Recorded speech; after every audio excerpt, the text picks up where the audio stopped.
Hello everyone and welcome back to another episode of the Absolutely WSL and Women's Championship Show.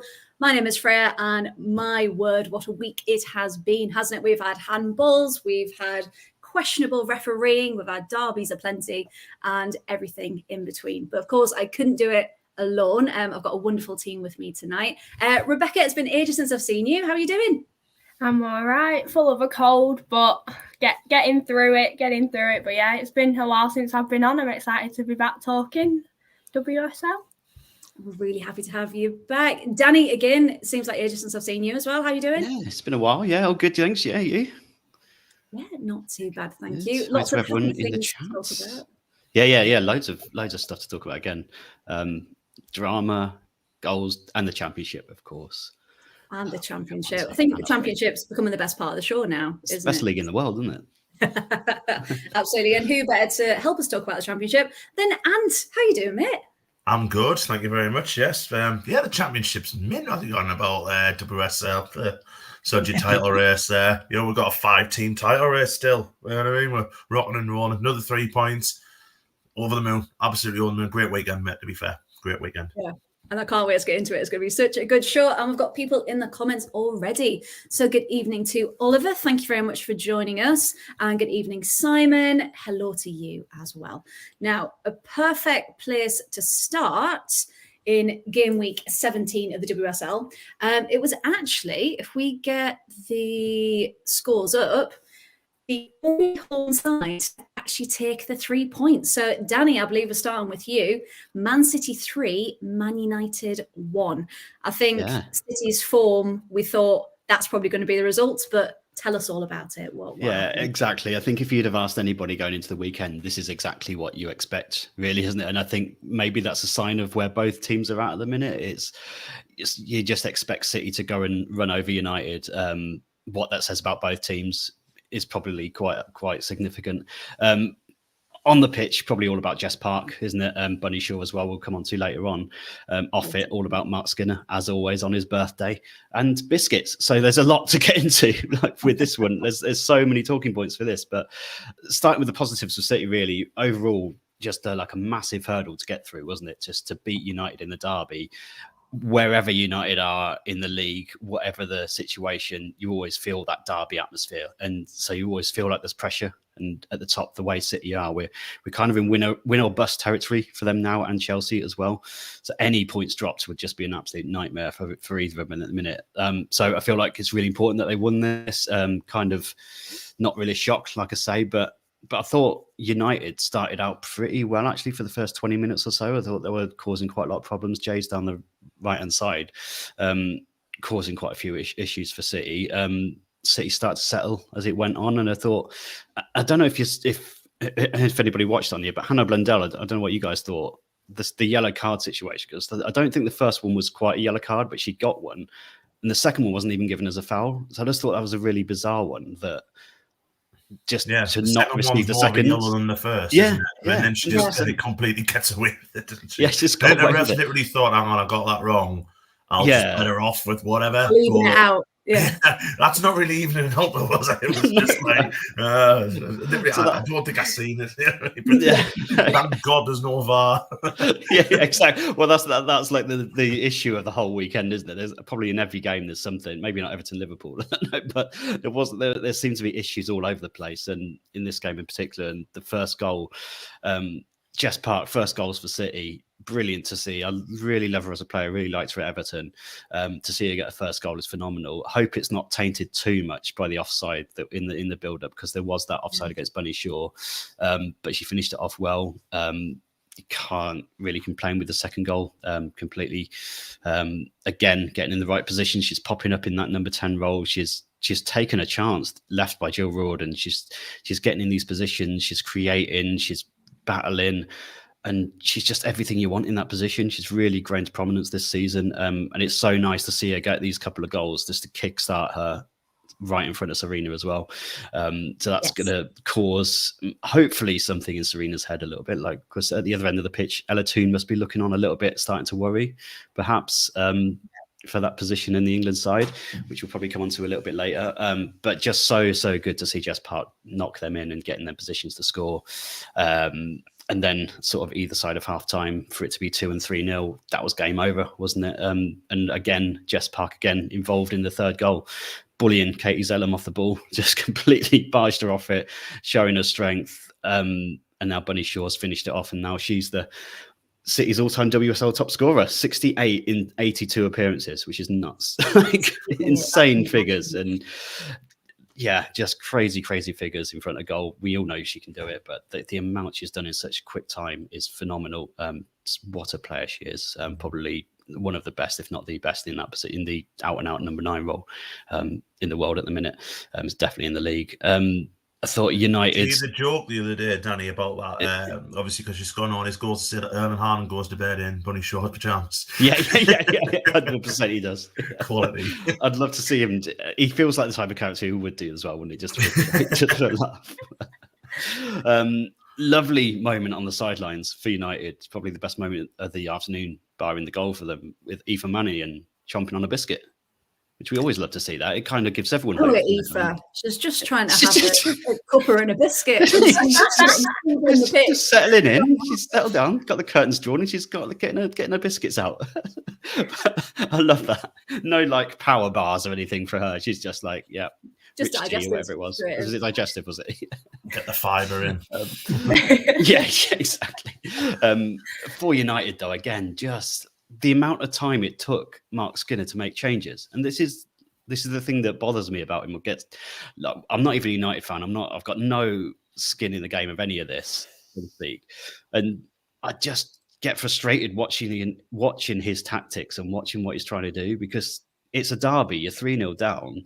You're not going anywhere, and you're not changing it until. Well, you bring on Rachel Williams, don't you, to save the day? So it's just too late these days, isn't it? Nikita Paris not happy when she did eventually go off, was she? But she was fuming, yeah. Absolutely fuming.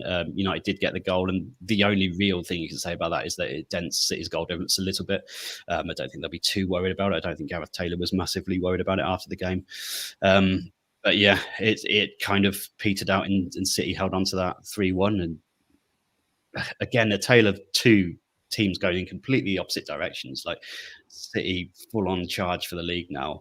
Going to be so interesting to see how they get on against Chelsea, who are in about 20 competitions at once against them, but still managed to rotate the squad enough to compete.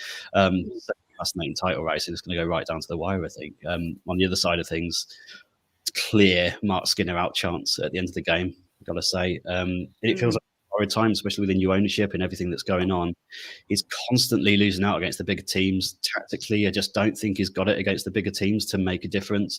They've added more investment, I think, than he will ever talk about. And he's just coming across as desperate stuff at the moment. Still wants more, doesn't he? He still wants more. And it just feels like they're going backwards, doesn't it? They're 33 points clear of Liverpool at the end of last season, and now they're behind them in the league. Finished up on 56 points, and now the most they can get is 43 this season, and conceding almost double what they did last season. It's just they're going in completely opposite directions, and there's just it feels like there's no way back for Mark Skinner. Like every time he gets a couple of wins against the teams you expect him to beat, he then comes up against the bigger team, and his team just doesn't, or he just sets the team up to not be able to compete. Something's wrong there, I think. And for me, as I say, not a United fan, I don't know sort of what the majority of United fans think, but it feels like they're again voicing their discontent, and I've got to agree with them at the minute. Yeah, because I was going to ask her actually, because I was looking at his post-match, which we always like to do, to play a bit of Skinner bingo. And he said the following, so just to get your thoughts on this, Danny. Pressure is something you have to deal with every day at Manchester United. It's everything we do. Pressure makes you better. It makes you learn. It makes you stronger. This club will rise to the levels we all want. I'm a fighter, so I'm going to put myself in a position where I can make this team the best in the land. That's my personal responsibility. Oh. So he's going to put himself in a position that makes Man United the best in the land. I would suggest that position is out the door. That's but I don't think it's the right person. I've got to say, you might have gathered that might think that. I feel like they've got to change it. I think It just doesn't seem happy against in the bigger games and in the moments where it really matters, and that matters to fans. Like that derby matters to fans a lot. It's probably the only thing they had left this season is to go and upset City, and they've just flopped again.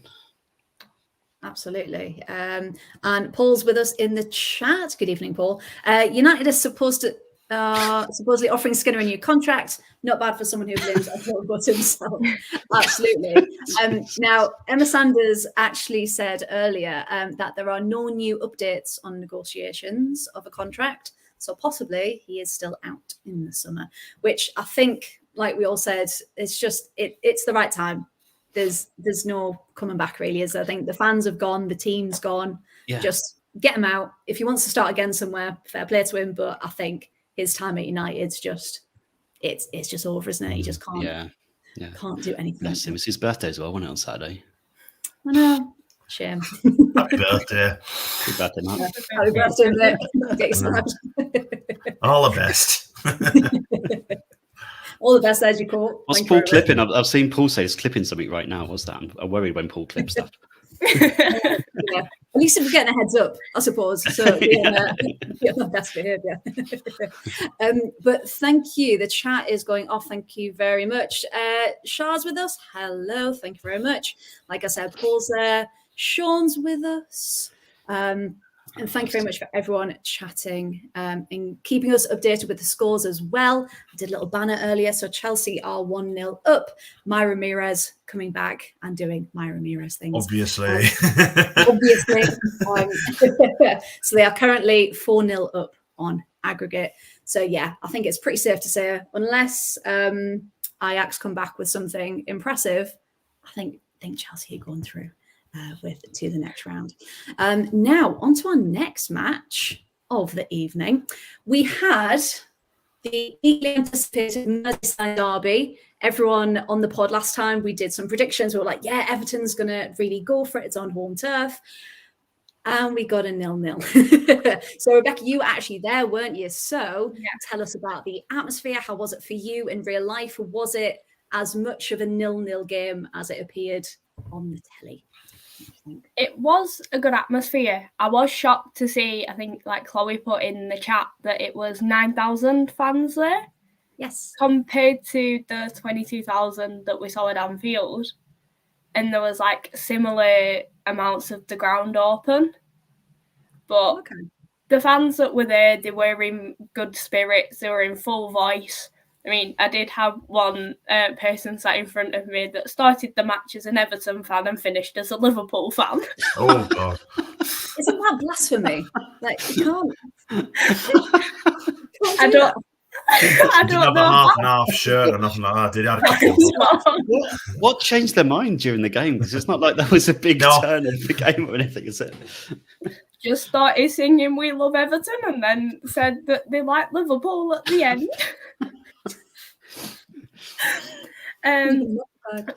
But yeah, it was a good atmosphere. I was sat in the park end and they were it's quite mixed. So you've got some Everton, some Liverpool.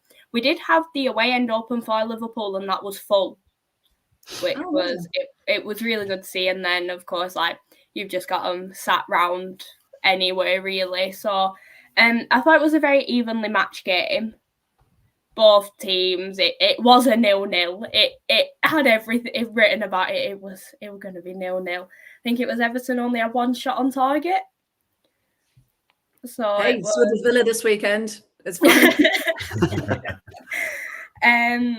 But yeah, I think Liverpool had 4 shots. It was. To say it was 0-0, there were entertaining bits. I didn't find myself drifting off like I sometimes do with some matches. But yeah, I thought it was great to see Karen making an appearance, returning from injury. I do love it. When I saw the announcement, I was like, Hannah Benningson's coming off. I was sat there going, oh no. And then I saw Karen. I was like, yes, that's okay then. But yeah, I thought that it was great to see her returning. I thought Chloe Wheeler had an incredible match for Everton. She was very strong for us, as usual. It could have gone either way with the one shot on target for us. But there were chances for both sides. But Merseyside is still blue. I can say proudly we won at Anfield. This one was 0-0. It's still blue from the women's perspective. But yeah, I thought Hannah Benningson had a great match.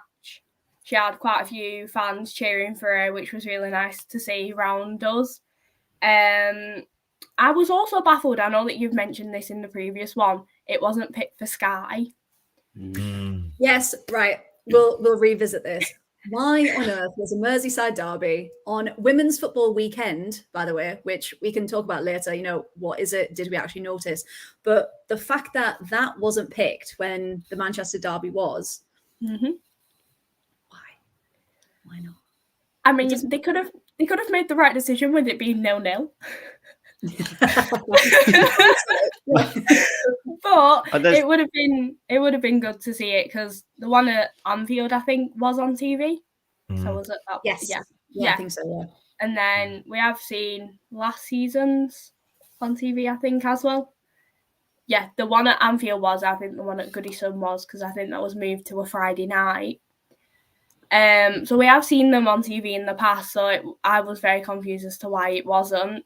But yeah, Liverpool moved to 4th in the league now, ahead of Man United. So that just keeps everything up with United, really. And then Everton, we're still floating near the bottom, but hopefully we can get some results. But yeah, I thought to say that Liverpool are as in form as they are, and with us having our ups and downs, I did think a draw was quite a fair result, but I do think we could have nicked it. I would have been happier with a win. Yeah, because it comes to those games, doesn't it, where it's literally a moment of magic or a mistake, and it could literally go either way. And I thought right until the end, it literally, there was some moments where you're like, oh, is it not? And so you kept watching for that, is something going to happen? But yeah, I think a point, because there wasn't much in it, was there? So yeah, a point there. I wanted to ask you as well. So Meg Finnegan, lovely captain. She said it just wasn't meant to be. If you can't win these games, then you definitely don't lose them. We'll take the positives in terms of that. So is that almost a consolation prize for Everton that they could take something from that? Yeah, I think it was there for the taking for both sides, but as Megan said, you'd prefer to get the point than lose the Merseyside derby. But another thing is the comments of the Liverpool manager after the match, where he has complained about the pitch. I think he said the grass was too long or something. He did, yes. Yes. And him saying that it didn't feel like a derby, which can kind of understand because it wasn't as feisty as some Merseyside derbies are. To be fair, if supporters are half supporting everything and changing their minds, yeah.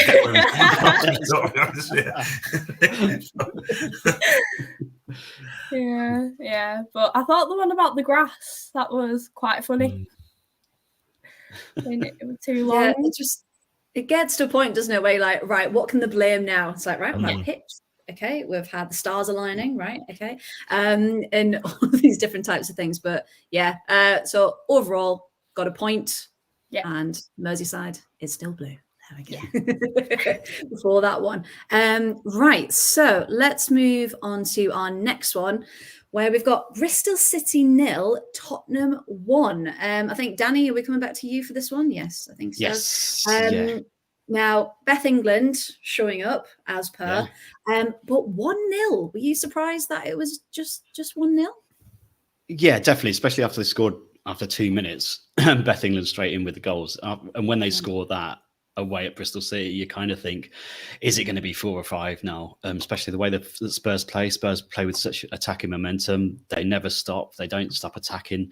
Don't stop creating chances. They had 23 shots on goal, only 7 on target. So they'll be disappointed with that. But the amount of chances created, they'll be pretty happy with. It's just the converting of it, and especially with the front three that they've got, it was so fluid. Like Beth England providing that focal point up front, like she does, and having Bizet and Naz either side, just buzzing around her. It was such a nice front three to watch, because it felt like the plan all the time was to use England as the focal point and to get it to lay it off to the other 2 wingers who were coming in, and it felt like there was about 4, 5, 6 goals in it for Spurs if they kept going. Had chance after chance, just couldn't put them away. And when you're only 1-0 up, you do think, is it going to be one of those days where Bristol City just go and nick one and grab a draw just because you've missed so many chances? They didn't have that many, though, Bristol City, unfortunately. As always, they plug away, they battle, they try their best, and they've got Fionn Morgan down the left-hand side. She was the main threat all afternoon. Again, I really like her as a player. I think she might stay in the WSL next season if somebody comes in for her. She's been the standout for me for Bristol City this season, but Spurs just couldn't. It's just that's the tail of it. They couldn't build on that first goal. Hit the post twice. Another chance at the end. I think there was like 19 chances in all for Spurs, and it never really looked in danger. You just got in the back of your head all the time. Are Bristol City going to come back and nick something? But for Spurs, they're now 3 points behind Man United. And again, what we've been saying again about Mark Skinner and United earlier, they've got to be looking behind them now, because Spurs are the type of team that are playing some really good football. And if they can get a couple of good results in the next couple of weeks, you never know, they might overtake United as well. And that should really be the final nail in the coffin. But yeah, so good win for Spurs. I think on the other side of it, I just cannot help but love Lauren Smith. Just the interviews before the game, she's so happy still, despite being bottom of the league. So happy to be doing what she's doing. There was an interview, I think, on the BBC Women's Football Show as well. It just puts her over such a warm character. And I really hope they stick with her next season, because it feels like, despite being bottom of the league, despite being all these points behind, it looks like they're going to go down. I'd really like to see them stick with her and come again, because it feels like there is something building there, despite sort of how this season has gone, because they've just been a little bit unlucky. And if they can get a little bit of momentum building back again in the Championship, they can come back a bit stronger. So yeah, I really hope they stay with her. Absolutely. She feels like she's the right type of person to see them through. Yeah. And the fact that they do show up every single match and fight until the end, they're doing it for a reason, aren't they? So the fact that she seems to be that person is brilliant. Because Spurs are talking a lot about they're building a new system and they're building a new style. And do you think you can see that coming into play? Are they nearly there to get to that level that he wants them to be at? Yeah, I think so, for sure. I mean, they're making all the chances. It's just they're putting them away at the minute. They've played some really good stuff all season. I think they're getting really close. This is probably the time now where we're going to see them go even more gung-ho than usual. So we might see it more and more in these last few games, just because there's no chance of them getting involved in the bottom half of the table, really. There's no real chance of them getting into the top 3. So this is a time to really go for it and set your stall out for next season. And I think next season, again, we could see them really, really challenging. Maybe not the top 3, but top 4 or 5, maybe. Absolutely. And to keep, I mean, it's nothing on the Championship at all. No, not at all. No. But to keep those couple of top spots alive and to actually get some new names in there, that's the exciting thing, isn't it? So let's see how they keep building. Now I'm going to change things up a bit, because I realised I gave myself the last 2 matches, and I don't want to be talking for a horrendously long time. So I'm going to go next, Rebecca, if that's all right with you. So we're going to pop down to West Ham 0, Chelsea 2. Now, I don't know how many people watch this one, but this one, we can't get past the officiating and how dodgy it was, to be honest. And to be fair, I thought West Ham put up a really good fight, and I think that's been the change in them this season, that they've come out and they've held teams like Chelsea, and they've like really battled them right till the end. Whereas before they might have dropped off, they might have lost a bit of confidence. But even losing Gorry, and I think it's been announced she's now out for the rest of the season with a knee, I think. But the fact that they had those disruptions, and looking at it, it wasn't a 2-0 game at all. It also shouldn't have been a 2-0 game because of the disallowed goals. So let's get on to that, shall we? They almost took the lead. I think it was an opening minute. Asai, who's been phenomenal this season, she had a header. It just went wide. And then, of course, Aggie Beaver-Jones on the counter, all the way down the other end, opens the scoring for Chelsea. But the fact that that was in the 2nd minute, and it took Erin Cuthbert coming off the bench in the 88th minute to score an absolute bullet. I don't think anyone can be upset about that goal at all. I don't know if anyone saw it, but it was a thunder bastard, wasn't it? She came on and she was like, right, I'm having this win. Thank you very much. All of you have been messing about for too long. This is how we do it. This is how we're Hold going me to go. beer, wasn't it? Yeah. Literally, yeah. But yeah, the refereeing. Let's delve into that. So Hayashi, her goal was disallowed for offside when she was more than a meter onside. And you think sometimes when the decisions are quite tight, like we saw with Ueki later on, hers was quite tight, and you think, okay, human error, the angle, and this is where all the lines people, the ref, they all need to talk to each other, don't they? And they need to be on it. So that one, maybe you could say, okay, human error. But the one that was massively onside, it's like, how can that still be wrong? How can that even be a possibility? And it comes down to that we don't have professional refs, do we, or lines people? And we've talked about it on the pod before, haven't we? If we're expecting the players to be here, the refs can't be down here. The officials, there can't be that massive gap. And that comes down to education and training and funding and everything that goes into it.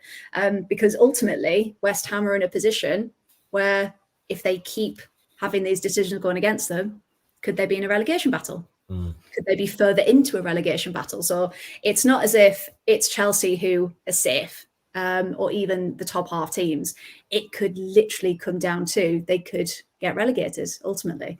And did we see Rhiannon Skinner talking? Yeah, about she was not happy, was she? She was fuming. And I think the fact that most managers, try and be quite not positive, but they try and be quite professional, don't they, in their thoughts. But the fact that she said, apologies post-game doesn't change the outcome. It's happening every week. And the fact that she said, if that was her job, it should be out of it. And that is the reality. So is there anything that we can do to change it apart from funding, does anyone think? Or is it going to be when Yuko comes in, that hopefully they do something else? But what do we need? Anyone? They've got to make them pro. It's just because the bother is it's happening. It's not just happening in WSL, it's happening in the Championship as well. Like last week when we played London, we were literally denied a clear cut penalty. I think I put it on our Twitter space, and literally like 90% of the people said it's a penalty. And I was speaking to our assistant manager after the game, and she brought up a really, really good point. Is because these aren't pro, they don't want the kind of negativity that they're going to get if they're making a big decision and they don't want to get it wrong. So they're too scared to actually make the decision, which is like, so basically you do nothing, which is like, well, what? You know what I mean? It's mad. And you're right. It's like, fair enough, West Ham probably won't go down. But imagine if this was like, a championship decider or whatever and then we're talking about the referee instead of talking about the quality of football. Like, what came out of that game, what really probably should have come out of that game was West Ham were brilliant and Erin Cuthbert scored a worldie, and we should be like kind of really sort of saluting that really instead of talking about referees getting decisions wrong.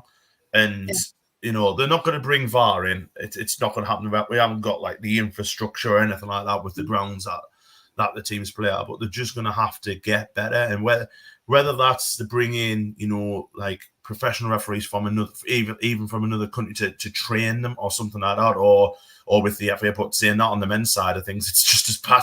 So, but even if they just bring, like they say, professionals from across the country and train these refs, but they're going to have to bite the bullet and make these referees full time. I kind of feel sorry for them, to be honest, because you've got to be on it. I mean, like that, because you've got no help, you've got no VAR, you've got nothing, on your back. You're the one in the middle, you're the one making the decisions, and the two on the lines people they are. But for me as well, I don't think they talk to each other. I really don't. Or it's like all the lines people. For me, the last few games I've sort of waiting for the referee to make the decision for them. And then they're sort of like, I don't know. Do you know? I'm not sure. I'm home. You know what I mean? And literally, it is weird, but it all comes down to paying them money, giving them the money, paying them a proper wage, and then you'll get probably a better quality referee. It's simple as. Absolutely. So, Anne, I think we'll put you forward to be in charge of this from now on. I mean, I've always said, I say this on our show on Thursday night, I say it on our show on a Monday night. I would hate to be a referee. I would absolutely hate it. But on the other side, when you're going to watch, I went to watch Sunderland on Saturday. I went to watch two professional sides, one that will be hybrid but professional, Durham who are professional side, that game on what we're talking about, West Ham, Chelsea, two professional teams, and you're watching an amateur referee. So if you're wanting the game to get better, you want the game to get better, you want the game to be pro, we want things to be, a level playing field and everything like that. Why are the referees not pros? You know what I mean? In the Premier League, in the AFL, they're all pros. Yeah, they're terrible, but they're still professional. They still get paid that amount of money. You know what I mean? So it's mad. It's madness that you're expecting a better quality of a referee when you're not giving them the correct amount of money. And that's all it is. It's down to they don't want to pay. Yeah, and it goes back to having women's football as an investment that people want to make. Yeah, and it's sorely lacking, isn't it? So we can't drive standards if the standards aren't good enough, can we? No. So we need to keep pushing, need to keep getting better.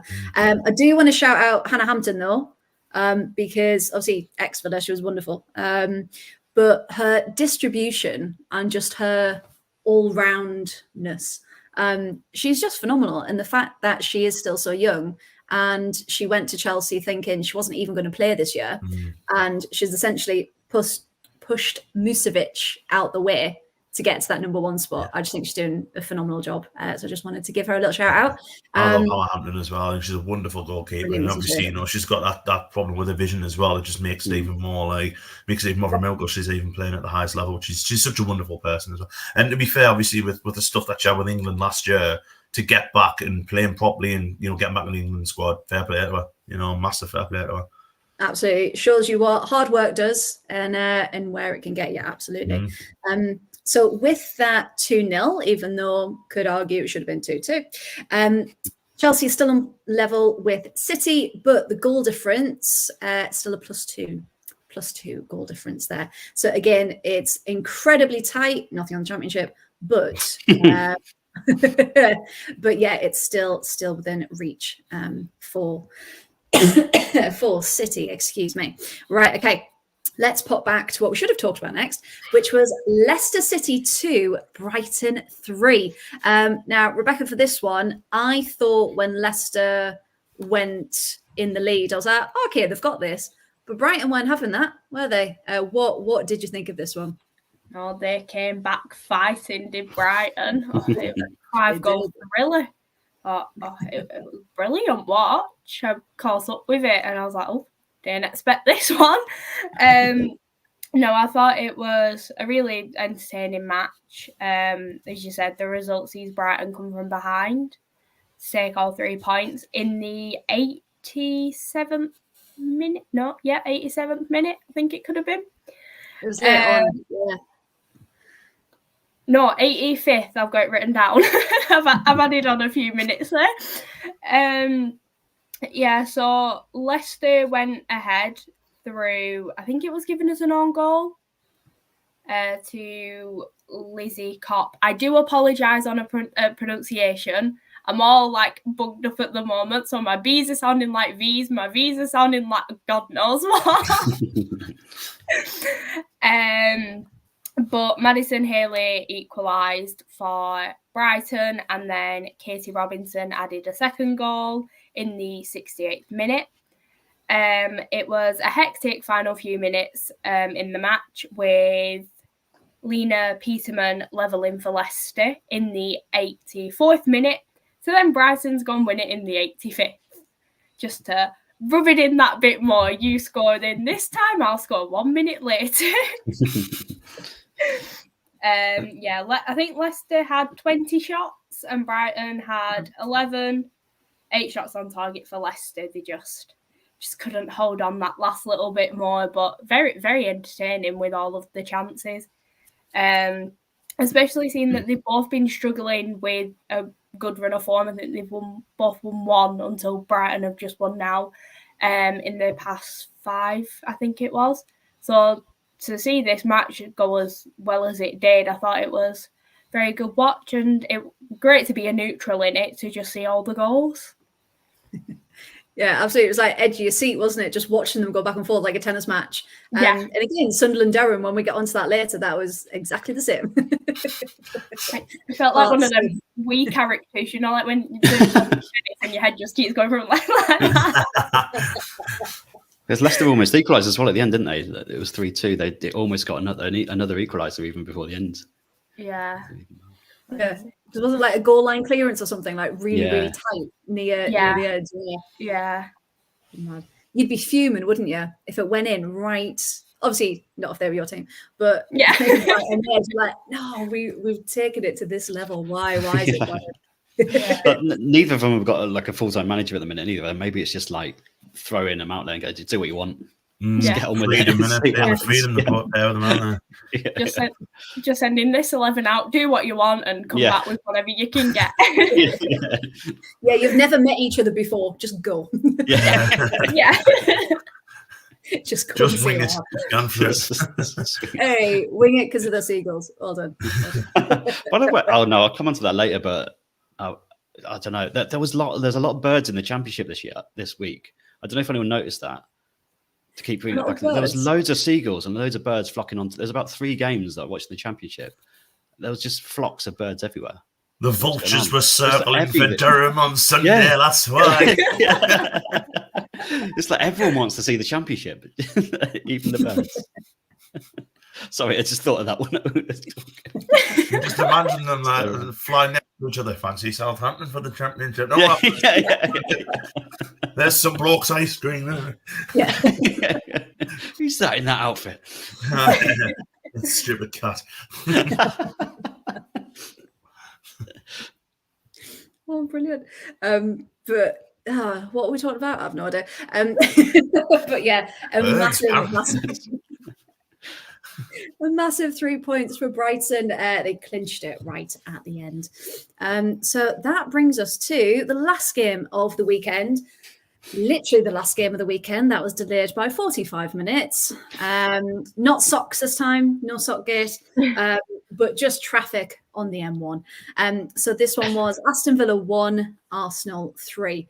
To be honest, Aston Villa had 100% conversion rate on Sunday. Oh. 1 shot, 1 goal. So really, they could walk away happy. It was good. It was fine. It's a moral victory, isn't it, Freya? It is. You know what? Yes, it is. Because if we just compare the stats, Arsenal, a team of their calibre, had 37 shots. 13 were on target, and they managed to convert 3, and one of them should not have stood. But we'll talk about that in a minute. Now, did anyone else watch this one? Out of curiosity, I didn't. I'm afraid I was still too busy taking flags down. So despite a 45-minute delay. Too many flags, Anne. Too many flags. But yeah, for this one, they it was interesting. So they were doing the build-up, which obviously lasted hours, and they kept showing Carla Ward in like really weird places of the stadium. Yes, and we were like, I noticed that. What is she doing? And then there was that meme of her on the walkie-talkie. And it turned out that there was sickness in the camp, and for some reason she took herself away, so fair play to her. But that meant she was in the upper regions of the stadium, walkie-talkieing down to the bench, which could. I'm just thinking, what, another one's being sick? Damn! All the way up at the top of the canyon. How far she How far she gonna go to get away from this sickness? Get us on the roof. Your digestive's down there.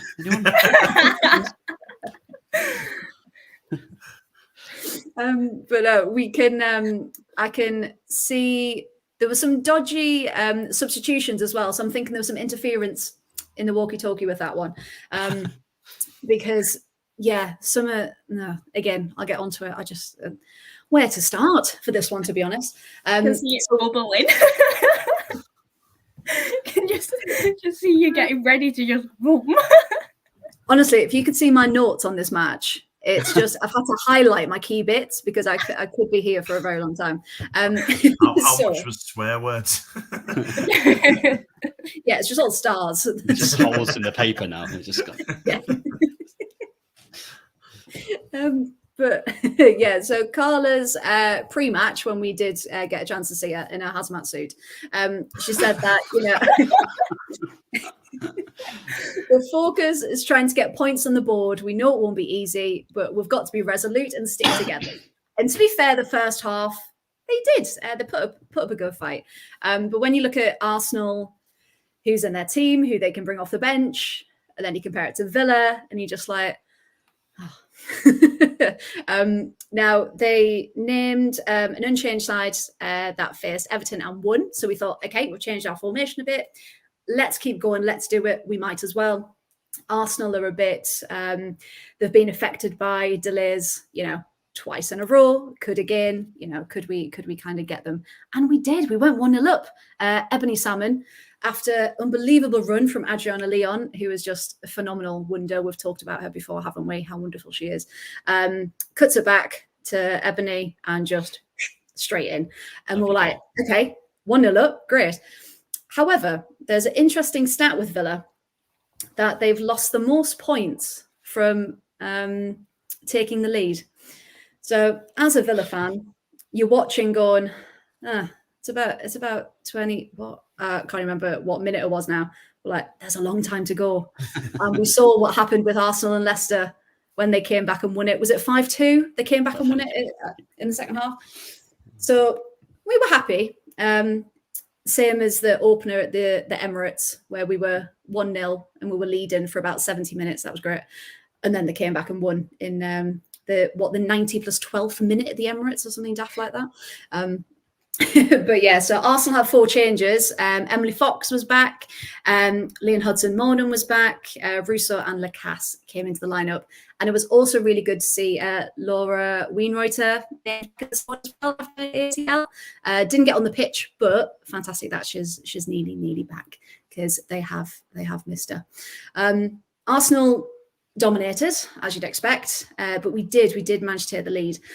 But when it got to the second half, you could just tell the caliber legs were gone. Villa were just getting more and more tired as they went through.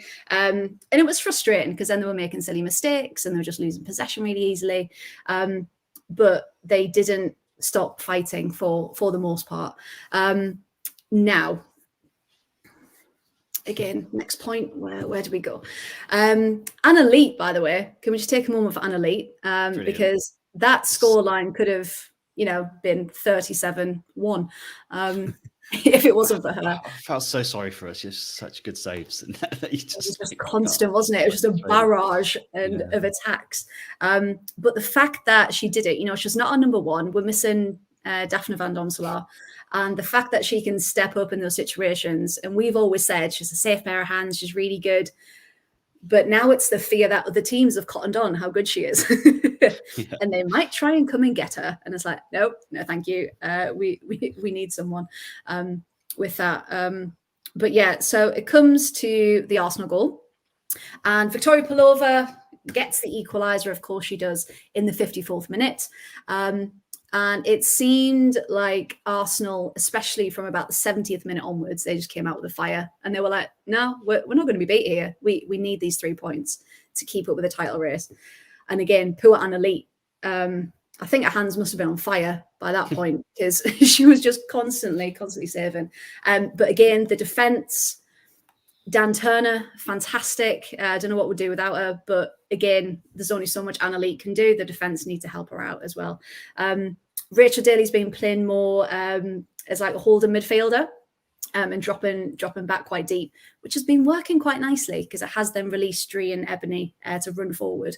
But it just got to a point where we just couldn't compete. I mean, Arsenal subs, Ford and Catley came on for McCabe and Lacasse. Stina Blackstenius came on for Leon Hudson-Monaghan. And you just can't compare the two, can you, when they come on? But yeah, it got to, let's have a look. Maz Pacheco got taken off, so that's one of the first dodgy substitutions. So Maz came off for Rachel Corsi, I believe, which we thought was strange, which pushed Noelle Moritz over to the left.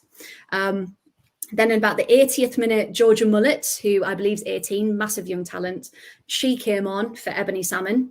So fresh legs, brilliant, but she gets pushed off the ball a bit too easily still.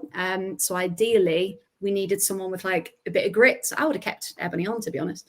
Then also Dree got taken off as well for Miri Taylor in the 92nd minute. And you just think, keep her on for a couple of minutes. You know, she's one of our best chances. Keep her on. So unfortunately, we get to the goal in question. Now, Stina Blackstenius, it's a running joke at this point that she's always offside.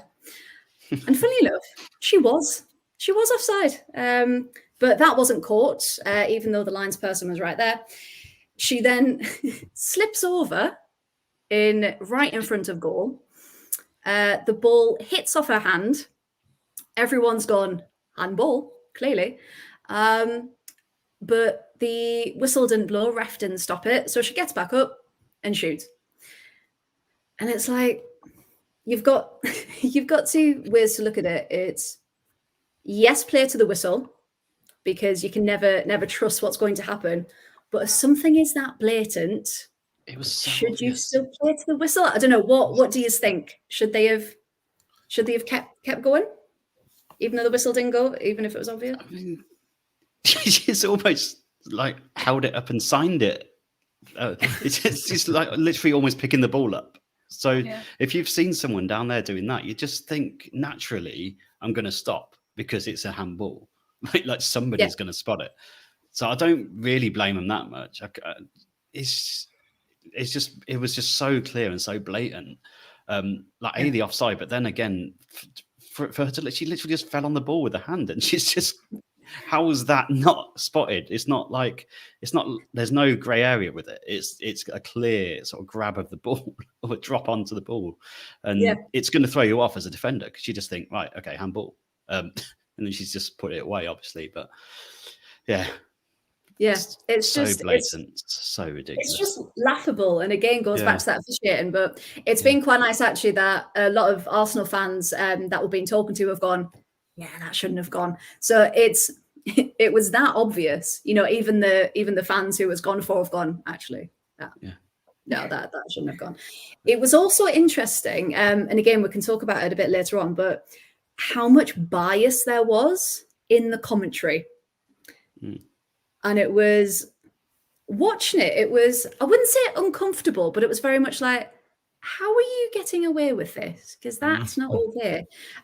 For example, the person who it was, ex-Arsenal player, ex-Arsenal goalkeeper, said things such as, that was good for Anna Patten if that's what she meant to do. Their relegation stats right there. When it got to Stina hitting her hand, nah, that can't hit a hand. Oh, it does hit a hand. Oh, well, that doesn't matter. that was the one for me. It doesn't matter.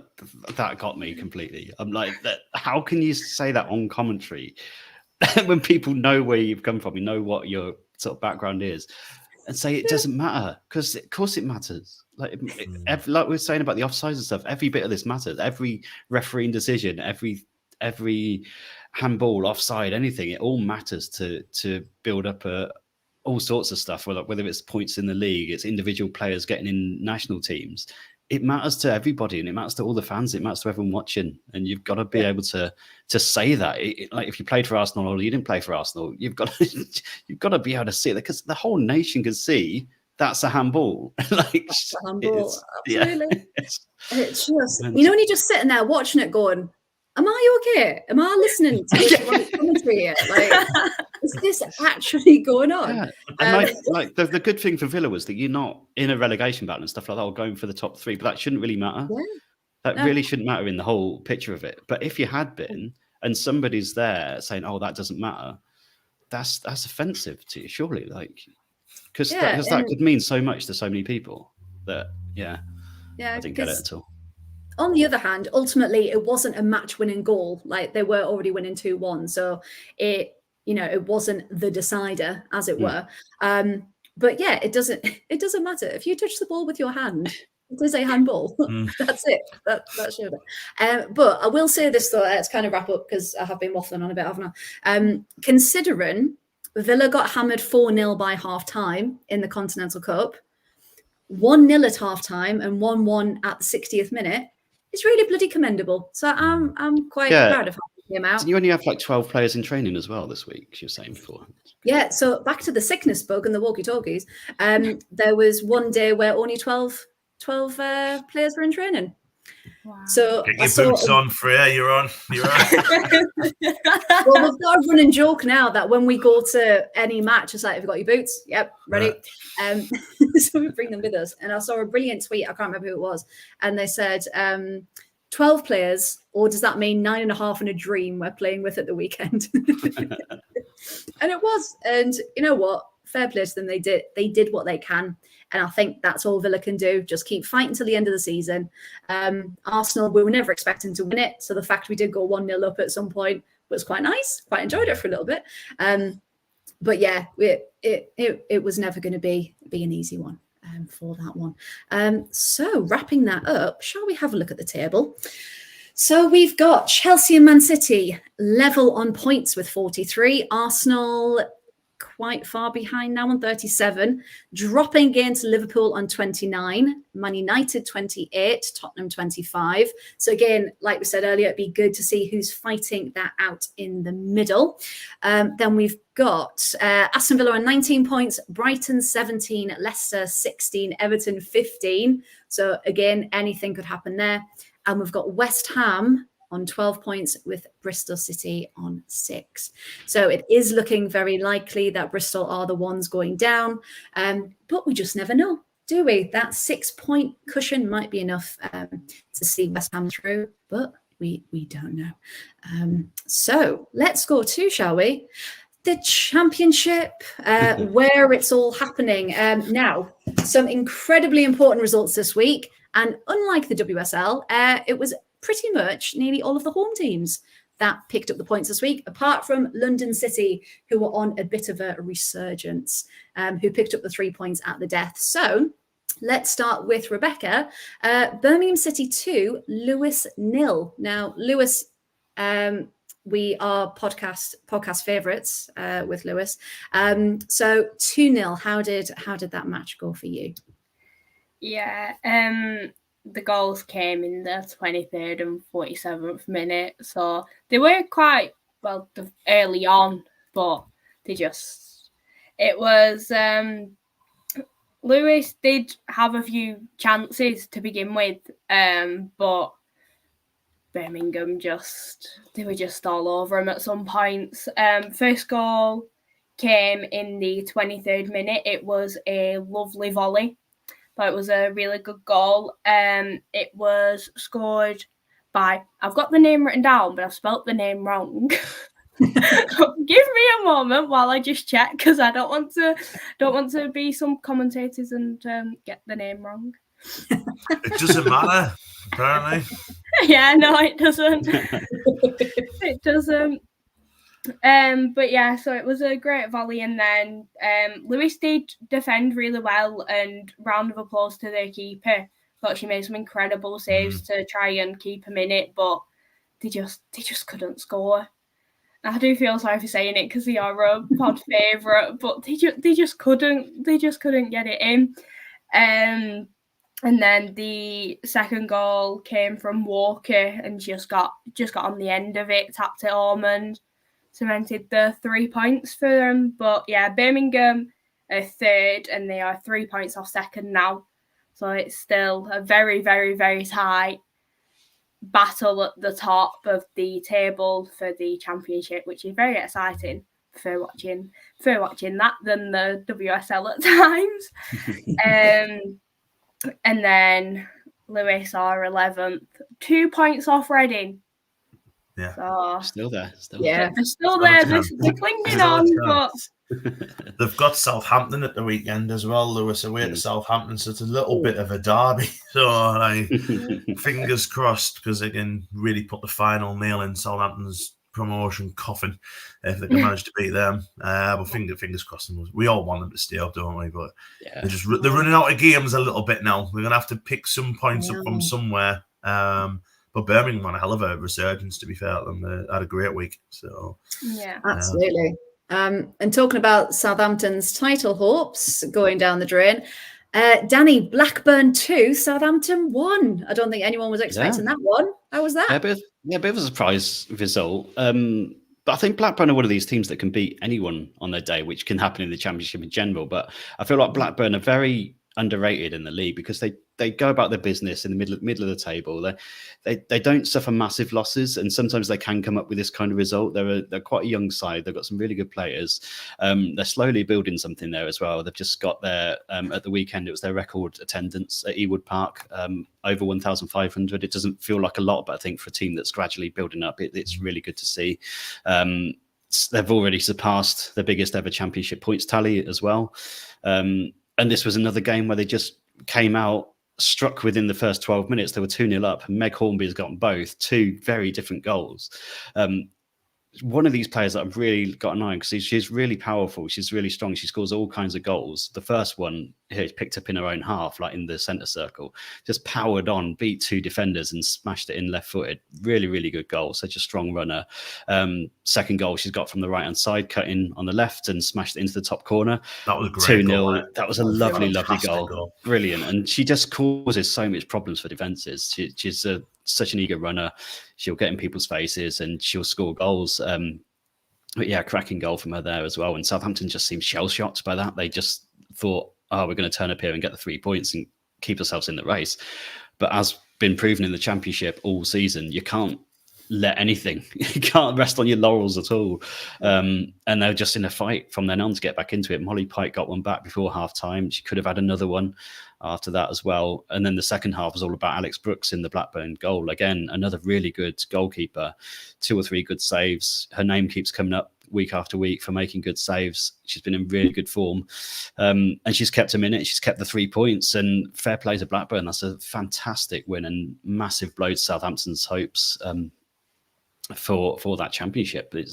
Any defeat or any dropping of points at the minute is pretty deadly, and that's a really tough result to take from.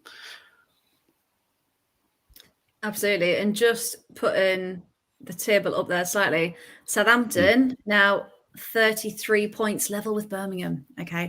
And Birmingham has still got a game in hand as well. I think it's with Southampton as well that they don't draw. They haven't drawn a game all season. Like, they've won 11 games, they've lost 8, so they've lost double the amount of the top 2. And that's where the difference is a lot of the time, just getting over the line, even sneaking points here and there. That could be the difference between them and the top 2. And that must be really frustrating for them. Just very, very quickly before we go on, that table's wrong. There's Charlton on 33 or 32. I take no responsibility. They're on more than 26, that's for sure, because they're still in it. They're right in it, yeah. Oh, wait, look. Okay, let me... Hang on. Okay, yeah, so we've got so Sunderland on 37. All right, hang on, let's put it back up so we can compare. Sunderland on 37 points, Crystal Palace on 36, Birmingham, Southampton and Charlton on 33.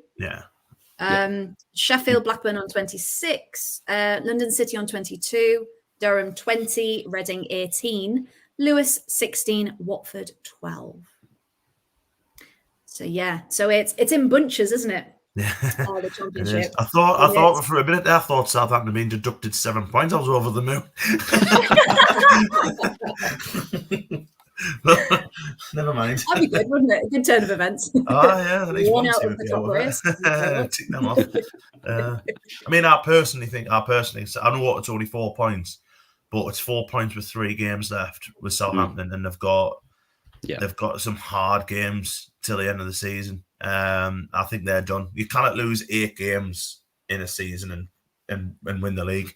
And there's just too many. There's too many teams now who the momentum's with them, and it's not with Southampton. And obviously on Sunday, Charlton play Birmingham. And I think if there's a loser in that game, I would say they're out of it as well. Whoever loses that game, I would say they're out of it. A draw just about keeps them there. But because obviously, especially with Birmingham, because they've got a game in hand.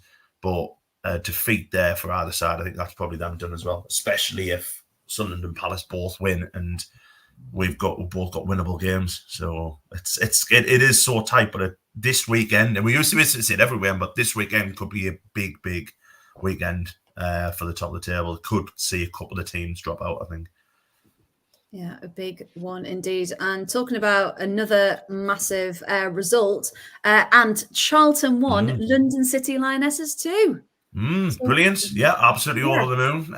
Obviously, I went to London last week, and to be fair to London, whatever Remy Allen's put in their water is working, because they were fantastic. Phenomenal job, hasn't she? Yeah. Oh, she's done a fantastic job. And to be fair, when you look at the squads, they've got a nice mixture of youth and experience, and obviously Dan Carter in the middle, Risha Littlejohn as well, who scored against us last week.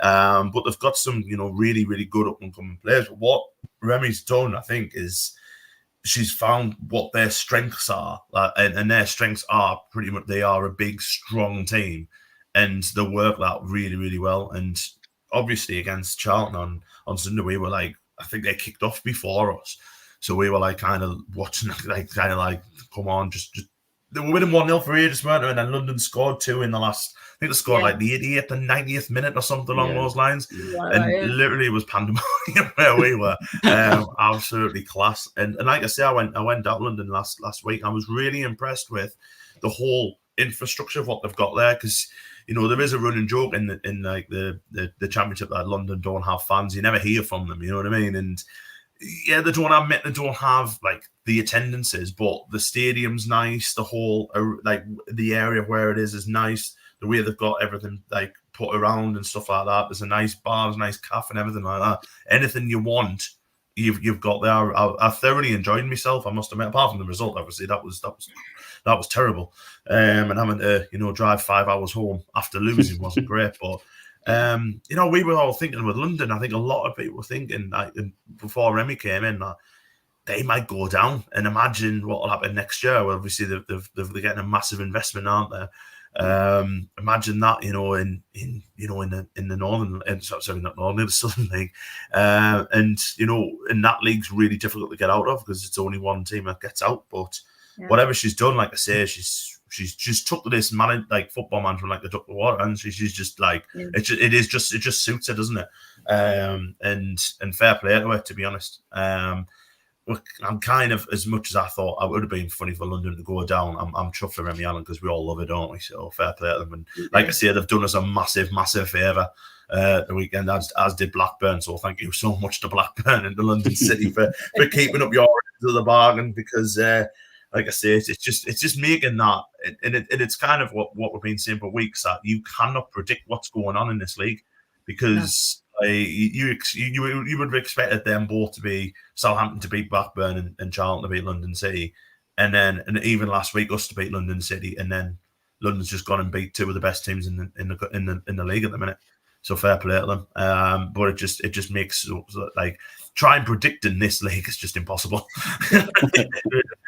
So fair play to them. And like I say, we all love Remy Allen. So the way she's going, she's going to get manager of the year. She's only made in chat. No, she is just brilliant. She's breathed a new lease of life into them, hasn't she? And just she's always we've seen that leader on the pitch, and now we can see that in that management style straight away as well. So Remy, if you're listening, because we know you are, we absolutely love you, and keep going. You're doing a phenomenal job. And thank you very much. Thank you very much for beating us.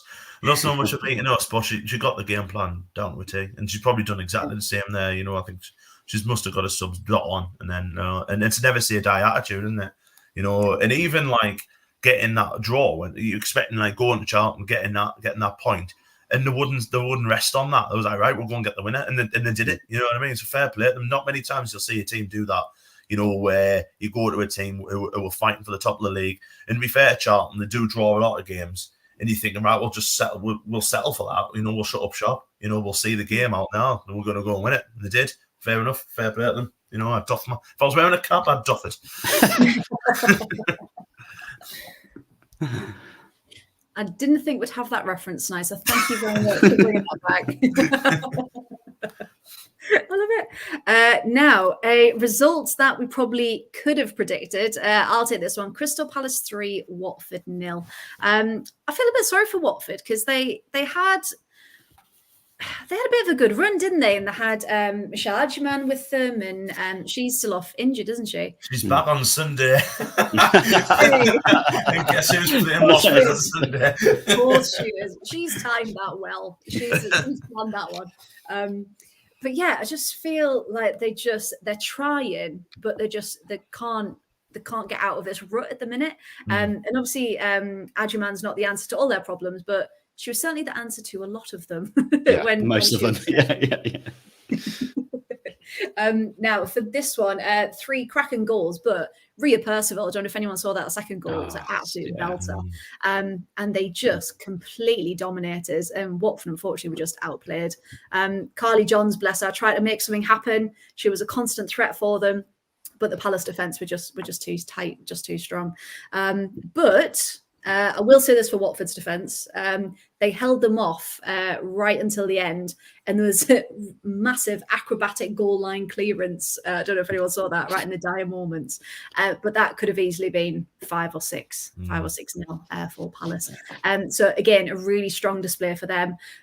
Calls of offside as well for the first goal were waved away, which sounds good. She's off. She's off. I think definitely. Yeah. But again, we've seen it throughout the leagues, throughout the matches. It didn't happen. I'm not doing it. Didn't matter. Doesn't matter. Yeah. Run where you want. It's fine. But overall, really dominant display for Palace, and again puts them in a decent position going into it. Unfortunately, only 1 point behind Sunderland. With a game in hand as well. So, yeah. But their game in hand's against Birmingham. So there we go. I don't think it matters in the Championship who the game in hand's against, if I'm honest. That's a good point. So don't you play them last game as well, Palace? We've got Palace and Charlton's got Southampton. So madness. Yeah, I don't know who Birmingham have got, because I think Birmingham have got Durham as well. I don't think Birmingham have got an easy game. I think Birmingham's away to Durham. So it's I guess we've still got. I mean, I've got a little bit of it's probably for next week really, but I've got a little bit of an rant that we play. Obviously, everyone plays on Sunday, and then we have a 3-week break. I mean, name another league in anywhere that when it's such a climax that you have a 3-week bloody break after a game on Sunday. So it's mad. It's mad that. Oh, never mind. Prolongs the agony. Yeah, who's planning this stuff? We'll get them on the phone. We'll have a word with them for that one. But we have 2 fixtures left, and I think we're just building up to the climax here. But briefly, we'll talk about Sheffield United 5, Reading 1. Izzy Goodwin is just brilliant, isn't she? I absolutely love Izzy Goodwin. So tell us about this one, Ant. 5-1. Yeah, and to be fair to Sheffield United, we just mentioned before about people doing us favours. They beat Palace last week. And no one saw that coming on. I think the way Sheffield United were playing as well, they were conceding a lot of goals, and then something seems to have happened. Obviously, we don't know what on earth goes on off the pitch for Sheffield United women at the moment, but they seem to have just turned a little bit of a corner. Beating Palace is kind of, I think it really has just energized them to maybe because they were getting pulled into that relegation scrap because of how well Lewis were doing. But I mean that. Obviously beating Palace last week probably made them safe, and then seeing it off obviously last week against Reading. And you know what, I really do fear for Reading. I really do. I'm really worried about them. There's obviously what's going on off the pitch with the selling or whatever of the training ground and this, that, and the other. And it can't be, even though it doesn't directly affect the women's side of things because they're a part-time team. You've got to be thinking there, am I going to have a job next season? If we go down, are we going to be we're going to go bust, or is the club going to go bust anyway?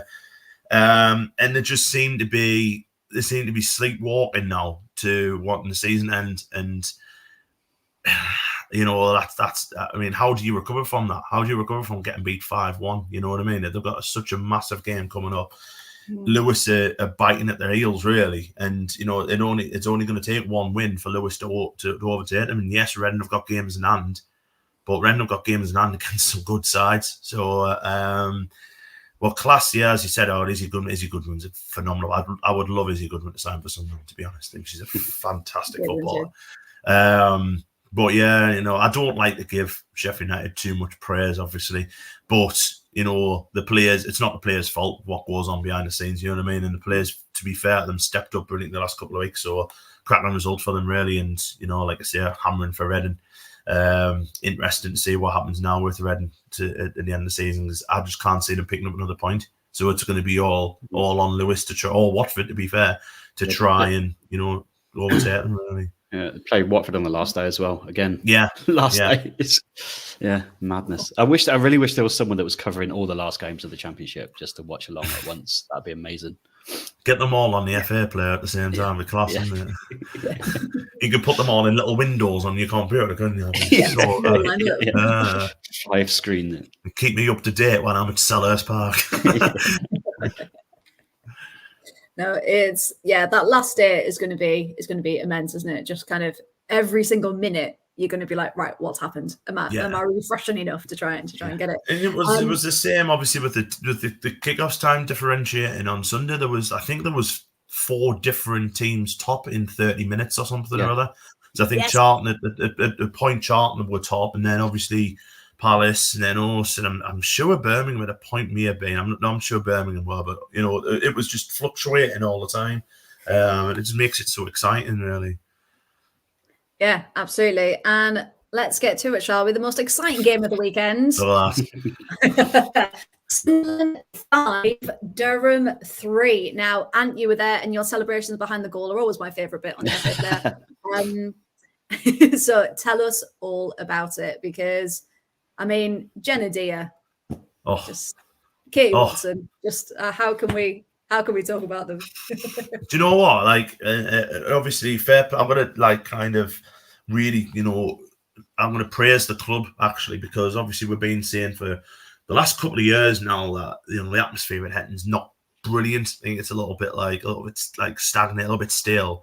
And to be fair to the club, I think obviously it's what we've been doing. There's a fans group as well that have been, you know, putting flags up and stuff. And obviously with the How We Are the Lasses pod, we've Charlotte and I and Ollie have created a Facebook group for Sunderland supporters, like Sunderland Supporters Association.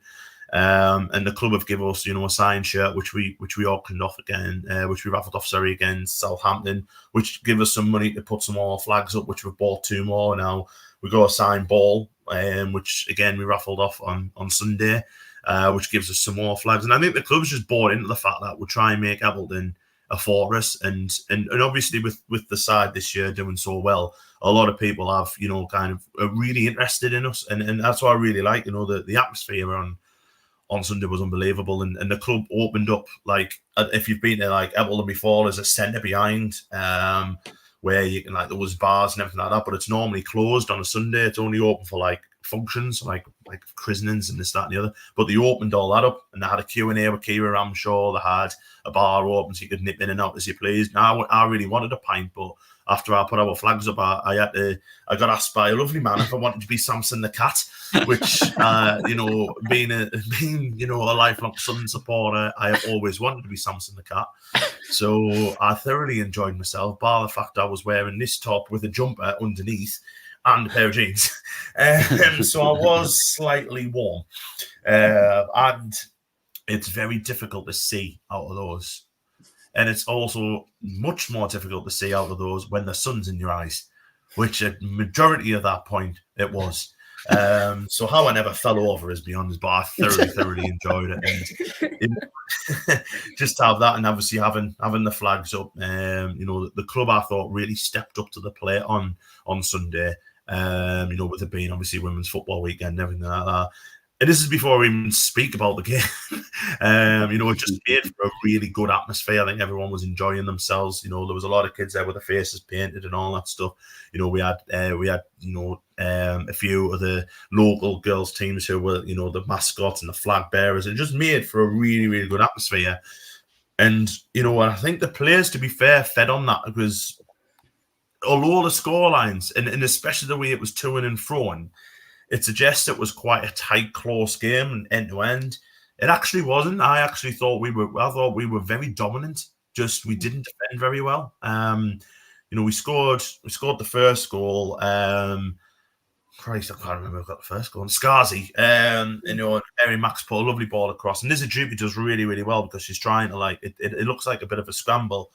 And then she's got the awareness because she knows she's not going to score as a defender in a way. She kind of just flicks it with the long legs that she's got towards Skazi, and Skazi bangs it in, and jubilation. And a couple of minutes later, Jenna Dia puts in an absolutely a superb ball, and all it needs is a touch, and Mary Mack gets that touch, and it's 2-0. Thinking, right, this is won this. I literally said I thought this could be any because I thought we were just so dominant in the fact we were just outpacing their defence. But fair play to Durham. They came back. I don't think the goals are very good defence. I don't think all 3 goals we consider very good defensive, but the first one especially is very, very poor.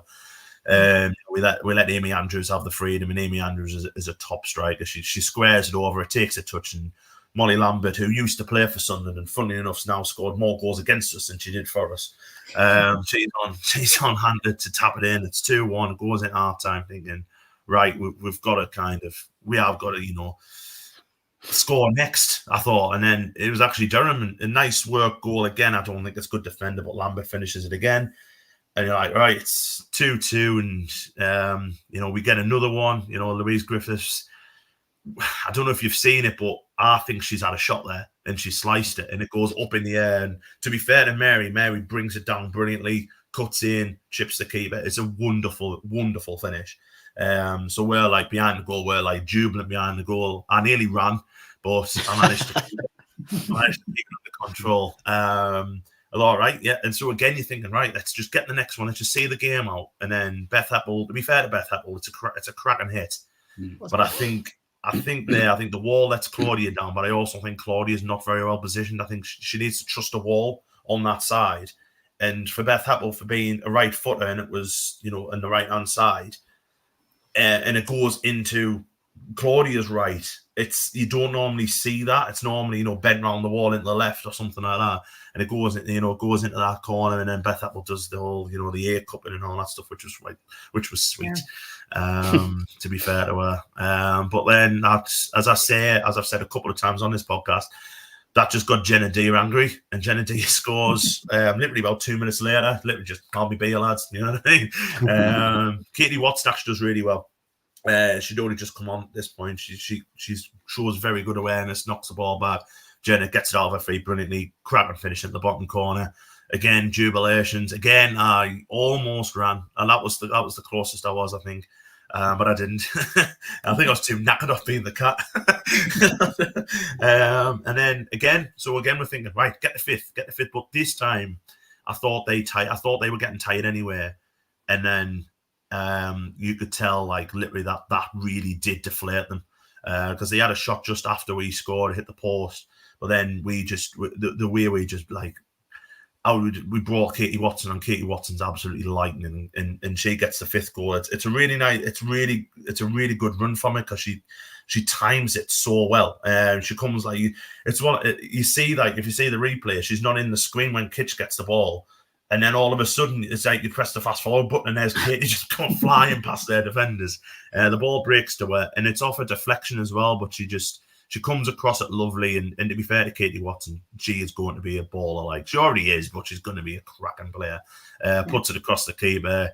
We're all massively celebrating, and we say the game's won. We should have scored another couple after that, but just over the moon, just so happy. It was such a good day as well. I was so glad that, because we'd had such a good day, I didn't want the football to ruin it, and the football didn't. It was a cracking game, a cracking advert for the Northeast, and a cracking advert for women's football. It was such a great game. And like I say, for us, we're still top of the league with 3 games to go.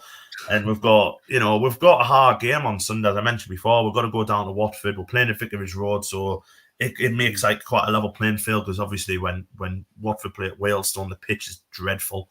But this is going to be like a carpet, isn't it? So both teams are going to be able to play football. It's what we do best. And I think that's what Watford do best, to be fair. So it'll be a great game. It's one of them ones, though, where you're looking at it thinking, that's our banana skin there, because we've got Charlton and Palace after that. And our fate's in our own hands with that. If we get beat off Charlton or Palace, like, right, it's teams in and around us. But this is a team who are bottom of the league and a team who could get relegated. A team probably will get relegated, but I think if we win and Reading win, then Watford are down. So Watford will really want to, they'll really want to win this one. But like I say, it's at Vicarage. I'm going down and getting the train, so I'll end up in Paris more than likely instead of Watford. But we'll see what happens. But no, I'm really looking forward to it. I don't want the season to end, to be honest. I know we've only got 3 games now. I just don't want it to finish. I don't want this to end. And no matter what happens, if we go up, they will have to obviously, bring some players in, and some players will have to leave and things like that. And I just don't want that. This group is just. I don't think I've ever kind of respected and kind of loved a group of players as I love this group at the minute. And this is even without Kira Ramshaw, who's my favourite footballer of all time. It's even without Kira in, you know what I mean? Just the way the group have just gathered and got around each other, and you can tell that they're all like busy mates off the pitch and stuff like that, and fair play to them, you know what I mean? And also as well, because I've got to mention a massive congratulations to 21-year-old Jessica Brown, who made a 100th appearance for the club on Sunday. That's just nice. Mental, isn't it? Mental. It just shows how good she is. That from 16-year-old, she's been a figurehead of this team. So fair play to her. Fair play to her. And, we call her Jacka as well at Elton. So well done, Jacka. I know you probably won't be listening, but, well done. And I can't wait to get a flag made about it, because at the minute she's my favourite player. There's a lot of them. Jenna, I absolutely love Jenna Deere. And I've got a signed shirt coming from her as well. So, which, I paid money for, paid quite a lot of money for. So, I'm looking forward to, getting a photograph with her and getting that framed and stuff. But I just don't want the season to end. I don't want anything to leave. It's like these. Yeah, it's going to be emotional no matter what, I think. But we'll see what happens. We'll see what happens. I'm still just pinching myself. I just who would have give us this? Who would have give us where we were last year? We finished second off bottom. We would have gone down. Had it been 2 down, we would have gone down. The only fact we stayed up was because Coventry were so poor. And I am sorry, Paul, but facts are facts. They were terrible last season, and they've assembled this side, and they've just not looked back. They just really haven't. They've just gone from strength to strength, and now they've got fans behind them. We're going away. We're traveling down to Watford. We're traveling down to London, and we're doing this because we want to do it. You know what I mean? We're doing this because this is a team to get behind, and see what happens. I'm no matter what happens. You know what I mean? I'd love to go up, but no matter what happens, by the end of the season, I'm just got immense pride, and despite what's going on with the men's team and everything like that, I'm so glad that I've got this to fall back on, because this for me now is what I'm going to be prioritising next season, to go away with Sunderland and this, that, and the other, and sod the men's team, to be honest. But you're right, though. They're such a cohesive group, and you can tell they're fighting for each other, and they're really going for it. And like you said, even if for whatever reason they don't get promotion this season, they've got such a good base for next season. Yeah. And to keep going and to keep moving. And I'm really excited. And like you said, I remember, games last season, and it just wasn't going our way. And like you said, second off bottom, and you think, where could this team possibly go? And it just shows you, hard work. Left as well, obviously, we lost a lot in Newcastle. And one of them was Emma Kelly, who was our captain last year, because obviously Kira was injured, and Niamh Herron's gone to Birmingham, and you were like, cry. And now, and I can remember at the start of the season, because Niamh Herron's a wonderful footballer, a wonderful, wonderful footballer. And we were very reliant on her for a lot of years. And I think, when it first started, you were thinking, well, if we had Niamh, we'd probably win the league. Now you can look at, does Niamh Herron get in the team? You know what I mean? And there was a lot of players who Danielle Brown, she retired, Joyce retired, Abby Joyce. And Joyce was a class player, and Joyce probably wouldn't start for us now. And the way that they've brought players who aren't from the Northeast, and they've managed to get a squad together who instantly got what the club is and got what the club's about, and that's what's kind of getting them over the line. It's this kind of, you know, cohesion for each other and this never say die attitude that will get a lot of Leeds a lot further in life as well as, you know, on the pitch as well. And like I say, we've mentioned Jenna Deere a few times as well, but she's just like the ultimate shit house as well. You know what I mean? She's everything. You know what I mean? She can be that, you know, be that horrible player, but she's got goals in her, you know, she's got assists in her, she's a skillful player. She's just class. Like, she just oozes quality and like I say, just class. I'm just immensely proud of them. And like I said before, no matter what happens, if we don't go up, yeah, you'll be good because with 3 games to go, us being top, we're probably favourites now. But I'm just not. I'm kind of just at ease. I'm at peace that we're going to be at least in the top 4, and that is just tremendous considering what happened last year. So fair play to them. Absolutely. And again, we can't stress it enough. If you're not watching the championship, you need to be, because this is where the action is happening. Paul has done a suggestion for a flag. He's saying, "Is a flag? Hold our dear." A bit weird. Flag. We're getting the next one. Well, we've got a couple that should be here for the next home game, which is Scarzy one and a Brianna Westbrook one, which is like Brianna Westbrook with being American is a Captain America one, and Scarzy's a play on the song by Joy Division, Love Will Tear Us Apart. So that's what we sing when she scores, which is, to be fair to Charlotte, is a tremendously well designed flag. But we've got a couple in the pipeline. Like, I've really wanted the Tash Fenton, the Jesus Christ Fenton with the YouTube video. So I really want that at some point, which we have actually asked her if she didn't mind, because obviously, you know, but she seems really on board with it. But I mean, Katie Watson probably deserves one as well, considering how well she's done. But they all do. All the players deserve a flag. It's like kind of, we're kind of wary at the minute with it being towards the end of the season how many players are going to leave. There's no point in spending money buying this flag and they're not here next year. So, you know, but no, it's class. It's class. So. Yeah, I love it. And it shows as well, because kind of when we first started talking, we were like, oh, there's a core group of supporters, but just to see how much it's grown even in the last couple of months in the past season, it's just phenomenal, isn't it? And that's what you want for your team. You want like-minded people who are going to come together and be that passionate week in, week out, follow your team up and down the country. And it helps the lasses, doesn't it? Yeah, and like I said before, it's like obviously on Sunday, and you know, obviously with me being the mascot, this and that, but when we're like after the game, people are coming up and they're like going, "Oh, you're all right, aren't you all right?" They're all talking to each other, you know what I mean? Me and Charlotte took a girl and a daughter down, because just invited them down because they said they really want to go to the game, but they couldn't afford to travel this time. So Charlotte took them in the back of a car, you know what I mean? We're kind of united. We're all uniting off the pitch as well as on the pitch, like trying to help people out. And with what's happened with obviously with the podcast and stuff like that obviously got nominated for an award this year, which was class. But we're even getting, you know, a lass offering to do designs for us and stuff like that, and the supporters group, and a couple of people said you probably wouldn't get off the ground because it was tried before, and I think we're on about 350 people following it now. So it's like, there you go, you know what I mean? It's like there's no such word as can't, is there? You know what I mean? And the way that everyone's just back in the club, I think it's just tremendous. And hopefully it's a happy ending. Hopefully it's a happy ending because the club deserves. But we'll see. I'm still not getting I'm still not. It's Sunderland. I can't get too ahead of myself. We can be cautiously optimistic, can't we? Cautiously optimistic. And like I said, going down to Watford, I'm going down on a train on my own. You know what I mean? And Watford, I would never, ever do that to any other football game. Go by myself. I'm meeting people there, obviously, but they're going down like the day before, and I can't get off work. But you know, going down on my bill. On a train, then on another train, and this, that, and the other, to go and watch my football team play.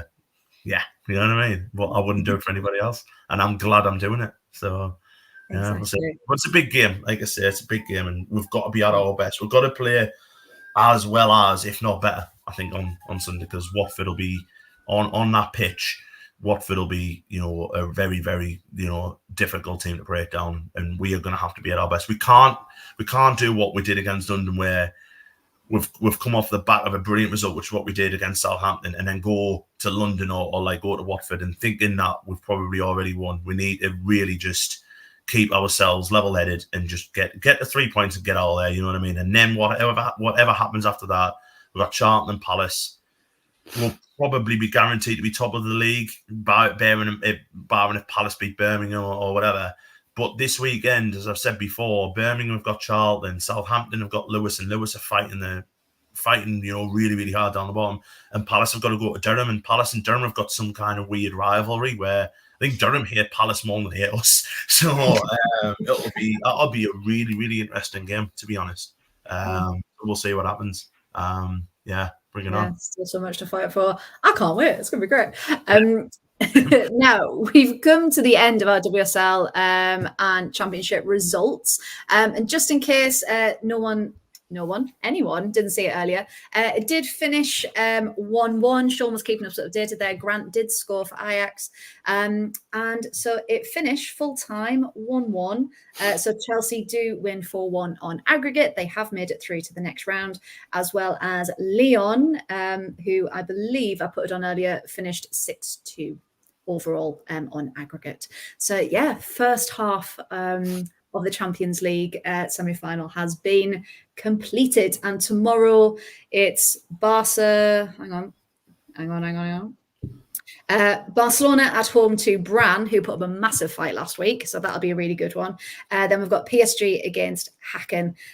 Both Barcelona and PSG are leading 2-1 on aggregate, so there is hardly anything in those matches. So do keep an eye on those if you are a fan of the Champions League. How are you, Bran? Oh, not Bran. I've just wished to put all in front of the name and then we call it all Bran. Or Sultana. They've got a really weird logo as well. It's like an eye, isn't it? It's just like it's bizarre. It's got you can't make that look nice on the graphic. There's a brand flick, just like just one. Yeah, we'll redesign it for them. But yeah, so that brings us to any other business. Now we've got a couple of talking points, but I think the one that kind of I know hit me the hardest earlier was the announcement that Steph Houghton is retiring from football. Now, and we were saying that we say Steph Houghton. Do we? No, what do we say? No, we say Steph Houghton, and everyone else says Houghton, wasn't that right? That was on those lines. There's that many pronunciations now. I'm like, Steph. We'll just call it Steph. Yeah, I'll just call it Steph, yeah. We all know who we're talking about. And I know for all of us, we've probably got different impressions, different memories, things like that. But for me personally, kind of, and I think Ant as well, kind of coming from the Northeast, she was kind of the first footballer that I really remember being England captain and a leader. And I really remember just thinking, she's come from the Northeast. She can be England captain. She can lead. She can be this phenomenal role model. And she's made it. You know, she's come from, X man in town, from where I'm from, and she's made it. So I know she'll probably never hear this, but like I genuinely can't thank her enough, because that was kind of the first role model from the Northeast, when it seemed like everyone else was like from London, and you could only make it if you were from London. So yeah, so has anyone else got anything they'd like to say about that stuff? She's just an icon, isn't she? Like I said, I think the first time I would have remembered her was when I first started watching women's football, probably the 2015 World Cup. And she'd scored in the second round, I think, against Norway, I want to say. And she's obviously sort of growing into a role as a leader at that point. But for someone to come in and have that impact and grow with the squad, she's basically gone from the very embers of what we see now. It's grown with her, and she's helped it grow so much. And I don't think you can underestimate that for all the players that have come into the squad while she's been there, for all the players that she's helped develop and helped sort of come alongside. That I don't think we'll quite realize the impact until she does retire, and we look back on it. It's one of these that it's just an incredible career. Probably one of the good things that she's going out on her own terms, and that she's able to do it, and it's not been an injury to do it. It's just the end of the road. I think she'll stay in the game. She's got a great mind for the game. And I hope she stays in the game. I hope she stays in it in some way. Just a phenomenal professional and such an iconic player. So sad news, but also just the ability to look back on such a stellar career. It's not till you look back on it, how long she's been doing it for at the very top level as well, that you realise how good she was. I didn't realise as well that she was 36. She's coming up. I think she's either coming up 36 or she is 36 now. I know her birthday's in April, so I think she'll be 36 on her next birthday. But she's one of these players who just always seemed evergreen, and we were talking off air, weren't we, Freya?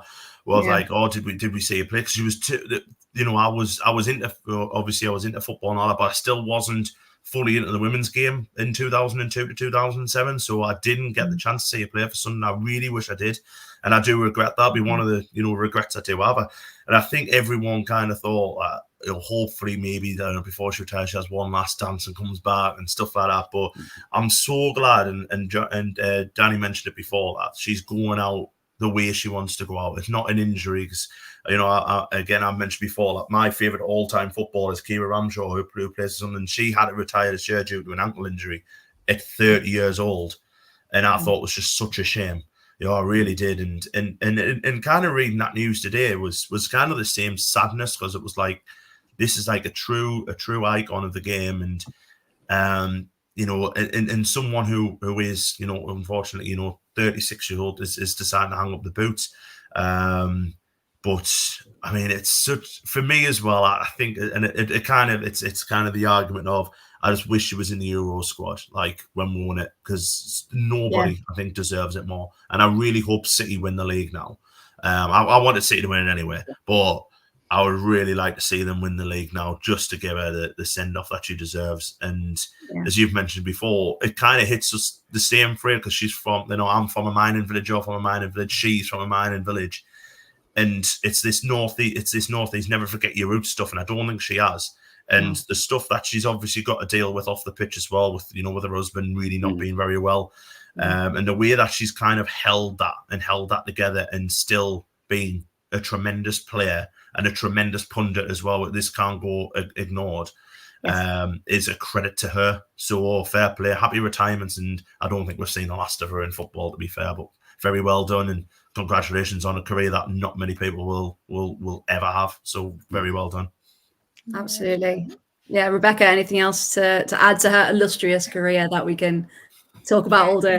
She's just been a role model in the sport, and she's honestly such an incredible person to look up to for so many young girls trying to get into football. Like, just watching past highlights of her, which I've done, she's just incredible.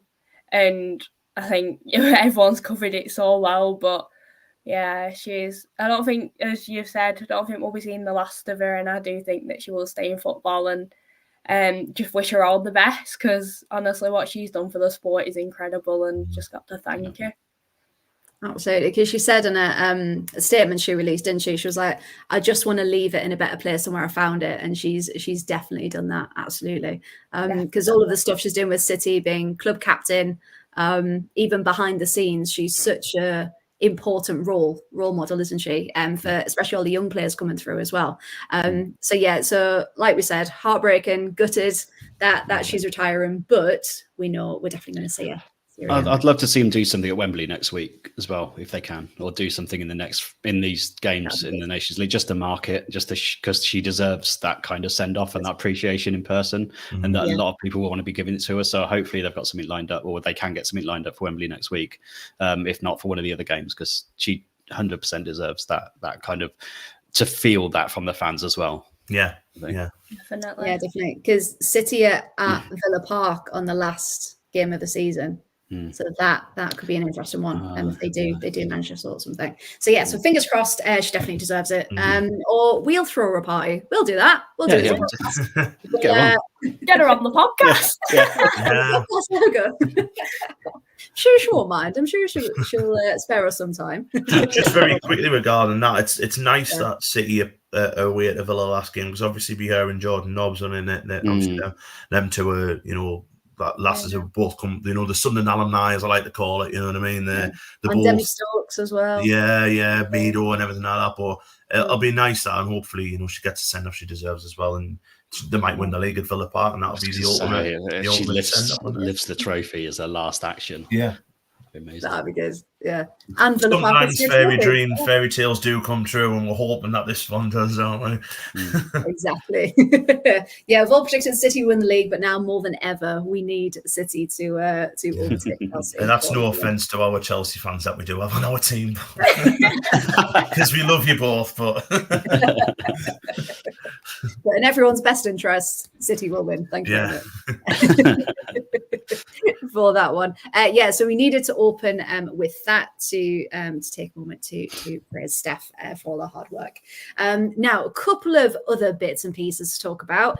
We've talked a bit about media commentary and bias in the media, but I think the massive one that came out was the faux pas of it was BBC Sports and Arsenal, I both believe, said Declan Rice was the only Arsenal player to captain his side at Wembley. Well,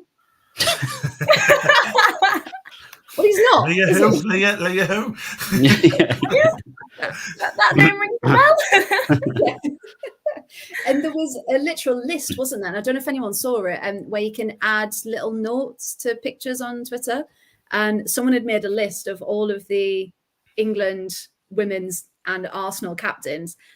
It was massive because you've got Alex Scott, you've got all of these, Rachel Yankee, like all of these people. And it's like all they had to do was just put men's. That's it. Yeah. All they had to do. And it's just erasing half of a club's, history. When really they're the ones that are going, we're a one club mentality. They've got, we are the Arsenal and all this. And it's just, you'd think at this point, the media would be better, right? Any thoughts on that people want to jump in on? As you said, they should be doing better. It's one of them. One word changes it all. Yeah. That one little word. But even then, you shouldn't have to keep them separate. Like, put everything together, but just make sure that you're naming the people that should be being named. Because it's one of them, I know it's a bit off topic, but there's been a similar one in F1 where Sky announced Susie Wolff as the partner of a team principal. Just give them their name. Just let them have their moment. What these people are doing for the sport is incredible. So just put Leah Williamson's name in, Alex Scott, and all of the amazing people that have done it. Yeah, it's like that Viv Miedemar and guest crap that was a couple of years ago, wasn't it? When Mido was there for the, I think it was for the Ballon d'Or, wasn't it? And it just goes. I think it just goes to show as well, and what everyone needs to remember, what happened 2 years ago at Wembley. You know what I mean? And who led that side? Leah Williamson. Just remember her bloody name. You know what I mean? And you both mentioned it there. All they have to do is just put men's. One little word that would have just been, that's fine. You know what I mean? Mm-hmm. And it kind of, as well, it really kind of takes the gloss off what should have been a very, very good and what a wonderful night that should have been for Declan Rice. You know what I mean? Mm-hmm. Because to be fair to Declan Rice, he's a wonderful, one of the best players in the country, one of the, a really great, probably a bloke who deserves that. And he said, to be pinch me moment, everything like that. And again, now a day after everyone's the open arms, rightfully so, to be honest. But it's taken the shine off what should have been his night. You know what I mean? And all you need to do, and the media now, and I think Rebecca put that, you should be better. Come on. That's just that's all be better really. But it shouldn't even be an argument we should be having, should it? You know what I mean? It's still happening, can you? Yeah, exactly. Yeah. Well, I was even thinking, what was even the point of the article? It should have just been Declan Rice leads England out at Wembley. Yeah. Why was it a thing that he's from Arsenal? He's a captain. Surely you're going to look at that as whoever's putting that out. Surely you're going to look at that and think for a second about what you're saying. It's like it's mad. It's probably some journal who's thought oh, hang on, I can't get my name in the paper because you would think that and again I don't really want to talk make it all about the men's side. You would think a player from Arsenal as captain England. You know what I mean? You would have thought, oh, well, I don't know what we're talking about this for. And so he's kind of thought, oh, he's the first one, I'm going to get him in like that, and just hasn't thought about it. I don't think he's literally let his brain engage that. Oh, I haven't mentioned the women's side of things yet. I haven't thought about that yet. And then, like I say, just the massive thing that's hitting you in the face is Leah Williamson, who was the current England captain when she's fit, plays for Arsenal. It's not even someone from who's done more than any other bloke who's played the game since 1966 for his country. She has done more because she's lifted a trophy. You know what I mean? And it's mad. It's mad. And like I said, we just need to improve. It just needs to be a lot better. Because it wouldn't have took long to fact check that, would it? Like, no. Because everyone literally did it seconds after it was published. Like it doesn't take that much time. And if you want to, have your name as like a reputable journalist, just do a bit of fact checking. That's it. That's all you need to do. Now, Paul's just popped up and asked, being aware, did we mention pronunciations? No, Paul, but that segued us nicely into the next bit. Now, it seems ages ago we talked about the Manchester Thank you, derby. Powell. Oh, what? Sorry. I just said thank you, Powell. Oh. Powell. And it's still happening. So we're in March, and it feels like we talk about this all the time, but Jay-Z does not play for Manchester United. He does not. He lives in Los Angeles. I don't know where Jay-Z lives. He's got 99 problems with being a footballer. He ain't one. How long have you been working on that one? Since Saturday, since I got brought up. And we've all kind of said, haven't we? And we've all even tonight gone, oh, is this how I pronounce it? Is it not? But you try your best, you do your research. And one thing that is available that we have talked about before, on Twitter, there is a fantastic account called WSL Names, and there is a spreadsheet that has every single player from every single team with clips where appropriate of how they say their own name, which is brilliant. So it is there if you can be bothered to go and research it, which lovely people like us, of course, we want to do our best. We want to do our research. So we thought just put a few together. So it's not Jay-Z, it's Jace. It's Brazilian. Again, depending on the accent, it can be a bit different. And also for Arsenal, it's not... what does everyone say for Frida? They say Marnham, don't they? Marnham. Not Marnham. She puts her mother's surname and father's surname together, doesn't she? Because it's a sign of respect in Norwegian culture, I believe. So it's Leonhardsen Mornham. Okay, Leonhardsen Mornham for that one. Another good one, which Rebecca, you'll probably know, Katja Snois. Yeah. Lots of snewis, I've heard. So it looks a bit like shoe. Isn't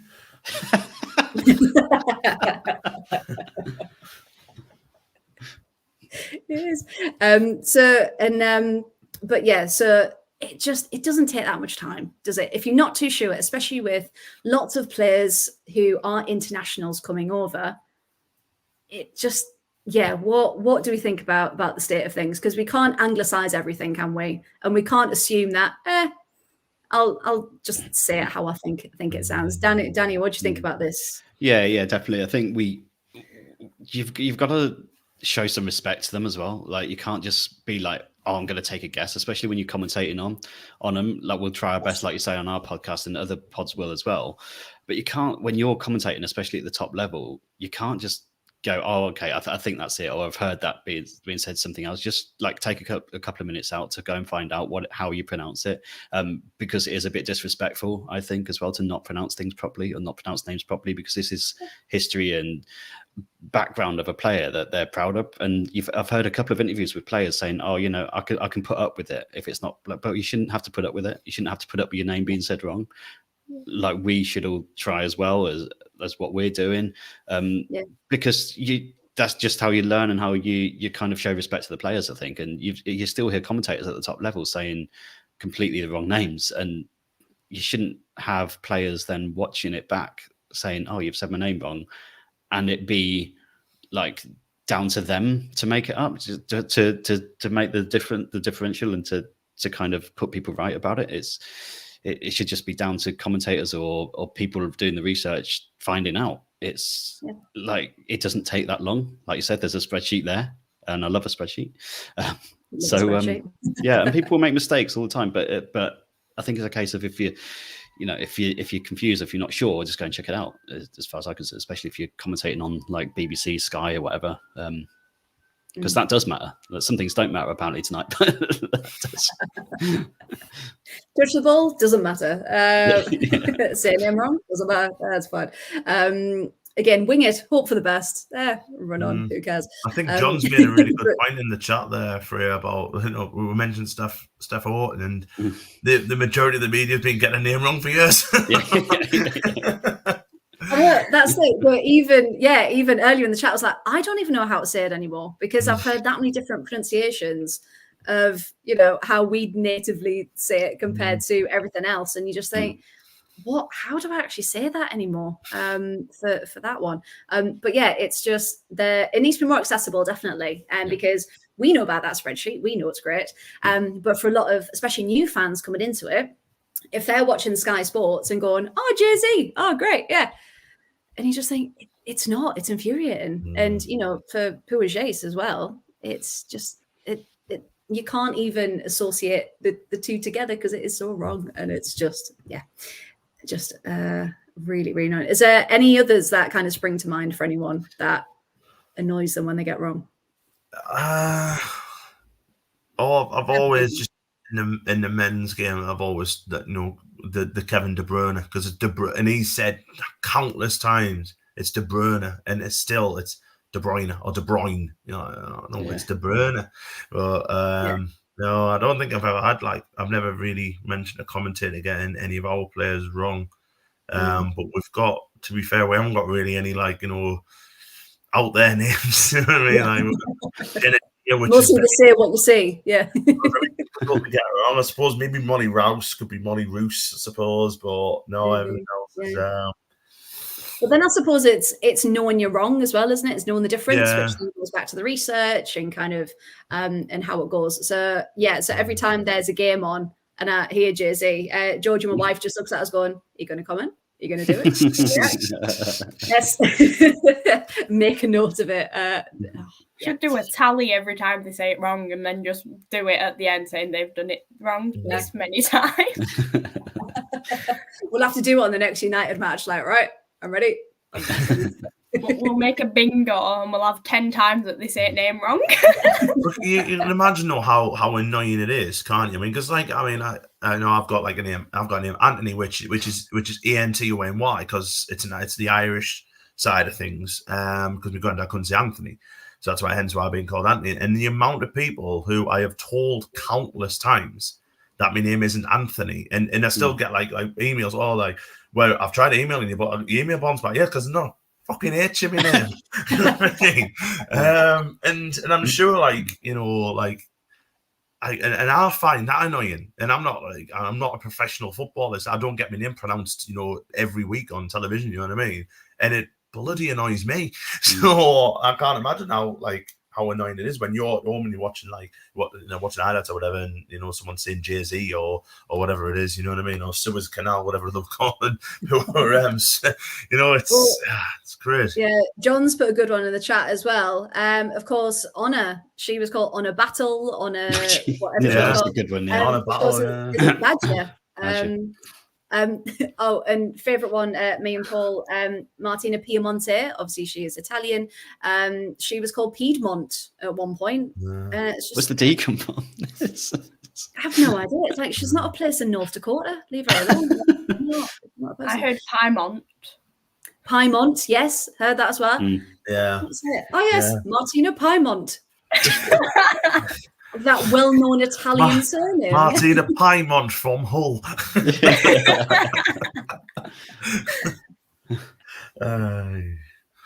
And Sam's just put in there, people call me Samuel, it's not my name. Mama Ducks kicks off when people call me Samuel. Yeah, I mean, my mum, when people call me Anthony, absolutely goes berserk. Like, and she might not even know them or anything like that. Like, I remember a few years ago, I used to get called Tony at work because we had an Anthony and an sorry, we had an Anthony and an Anthony. And I'd say, if it makes you feel better, to call us Tony. You know what I mean? Just to get out of the way.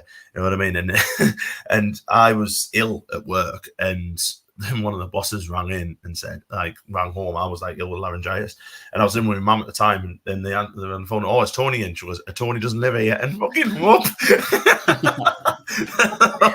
So like, yeah, I can totally get that. Totally get. She's like, I didn't carry you for 9 months. You'd be called fucking Tony. Sorry. So, but, saying that, having a name like Freya, the amount of people that can't say Freya is quite hilarious, because now it's quite a common name, but when I was growing up in the good old days, there was no one called Freya at all. So people were like, how do we? And also, fun fact, Freya is my middle name. So I had the first name and the middle name to deal with, which really confused everyone. But that's a different podcast. We're not going into that. Oh, you guarantee when we go offline, all three of us, what's first name? What does it begin with? Can we guess? Sorry, go on. Yeah, we're going to say I was just going to guess at T, sorry. Mine is a T. Well done. Mine's always a case of I get Becky. And my mum hates it. So it's always a case of, right, I'm Rebecca. Becky? No. Yeah. It's funny enough, my sister's called Rebecca, and she likes to call herself Bex now. And it's like, that. Oh, it's so like I think that's quite a trash, because I think Rebecca's a nice name. You know what I mean? I think it's quite lovely. I don't think you should shorten it or anything like that. You know what I mean? It's just quite a nice name. But yeah, she calls herself Bex, and my mum goes mental. She's like, again, it's just the same thing. She's like, I'm carrying you for 9 months to call yourself Betty Bex. Oh, I love that. And yeah, just a final one. Absolutely right, Paul. The ones that do get it right, Michael McCann, talked to him for quite a long time now. He's brilliant. All the research, and if you ever see his Instagram and things like that, you can see all of his notes and kind of how much effort he puts in. And you just think, if there were more people like Michael in the world, then everyone would know the correct pronunciations and we could all learn off each other. I will say as well, in the kind of just to quote on Paul, because a couple of years ago, I think Paul got in touch with us regarding Claudia Moan, because obviously that can be, a different, kind of thing. It could be Moan, down south, because people say Moan, don't they, or thing like that. And Paul actually asked us how we pronounce it. So he was preparing for his commentary game. We were playing Southampton, I think, and he was preparing for his commentary game and literally got in touch with us to say, how am I pronouncing this? Is it, so he was like, that's Moan. That's what you want, isn't it? That's exactly what you want. And that's, fair play to someone who's done the homework, really. So yeah, fair play to him. Yeah, and even if you do get it wrong for the next time, you can do it right. You can do your research and you take that feedback, don't you? Absolutely. Again, we could go on quite a long time about this. We did quickly want to shout out as well. #United beating Newcastle 2-1. You can tell Ant is happy about that. Wasn't quite sure which result I was most happiest about the weekend. Probably just Sunderland, but that was a very, very close second.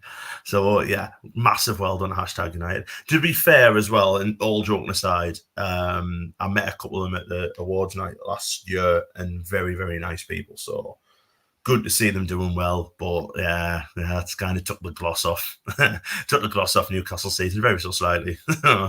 Even though they're still going to win their division, I think. I think they might have gone down there expecting to win, and they didn't. So very well done, #United. So for that one, it Trying was really not to be smug. Yeah, I managed to see a bit of it, and just I think the fight that # had as well to kind of grind that result out and really, really push for it. So yeah, massive congratulations to them. And the last thing we were going to talk about, was the Lionesses squad. So it's kind of a running thing at this point. We all know who Serena's going to pick, but it was great to see Jess Park kind of solidify her place, and Grace Clinton as well. Really happy that Millie Turner was called up again. I think she's deserved that. So yeah, any other thoughts? Rebecca, were you happy with the squad? I just want to know, where's Aggie? Because I thought that he was going to get a call up. She's in the under-23s. She's been called up for the 23s. Because I thought that as well. Yeah. At least she's somewhere. But I did think, hopefully her time will be soon, because I think that she's been incredible this season. Like she's making a name for herself, and it's really good. I did think that she could have just snuck her way in, but yeah. Because I kind of thought. Oh, sorry. No, go on. Well, I was going to say I kind of thought controversially. Don't take Esme Morgan. Put Rach Daly as a defender and take Aggie as a forward. That's kind of what I thought. Danny, what about you? Anyone missing or what you expected? Yeah, it's only one really. That Esme Morgan coming in, no Maya Letitia. I felt that's a really weird one. Particularly, I think Morgan's not started a game since November for Man City. We've heard Serena say a couple of times that you need to get in on merit and play games and stuff. That's the only really niggle for me at that point, and I think it seems to be down to where Letitia is playing as at the club level as well. Because I thought she did really well in the friendlies last time as well. So that's what made me think she's definitely going to be in. So I feel like we've got centre backs there that can play, and I think it would have been nice to see her get in. For the most part, I'm reasonably happy with it. I think at this point, if the games hadn't been this big and this important, I think we might have seen, or I would have hoped to see something different. Like the last squad, that I thought that was a little bit of a wasted opportunity when we went away to, was it Spain we went to in the last international break? I thought that was a real missed opportunity. That obviously we got Grace Clinton in there. There's a couple of debutants and stuff, but not really enough for me. And because now we're into the nitty gritty of it, we've got some really tough games in qualifying, and it's going to be, it's back to kind of where we expect it to be. And I think that's for the most part, I think that's right. I do think that this is where we need to be with the squad at this point, and it's just disappointing to not have used that opportunity last time to bed in a couple more and to give people another couple more opportunities. But you look at the squad and it's so strong throughout, isn't it? And so happy for Jess Park to get back in the squad again, and hopefully she can push on.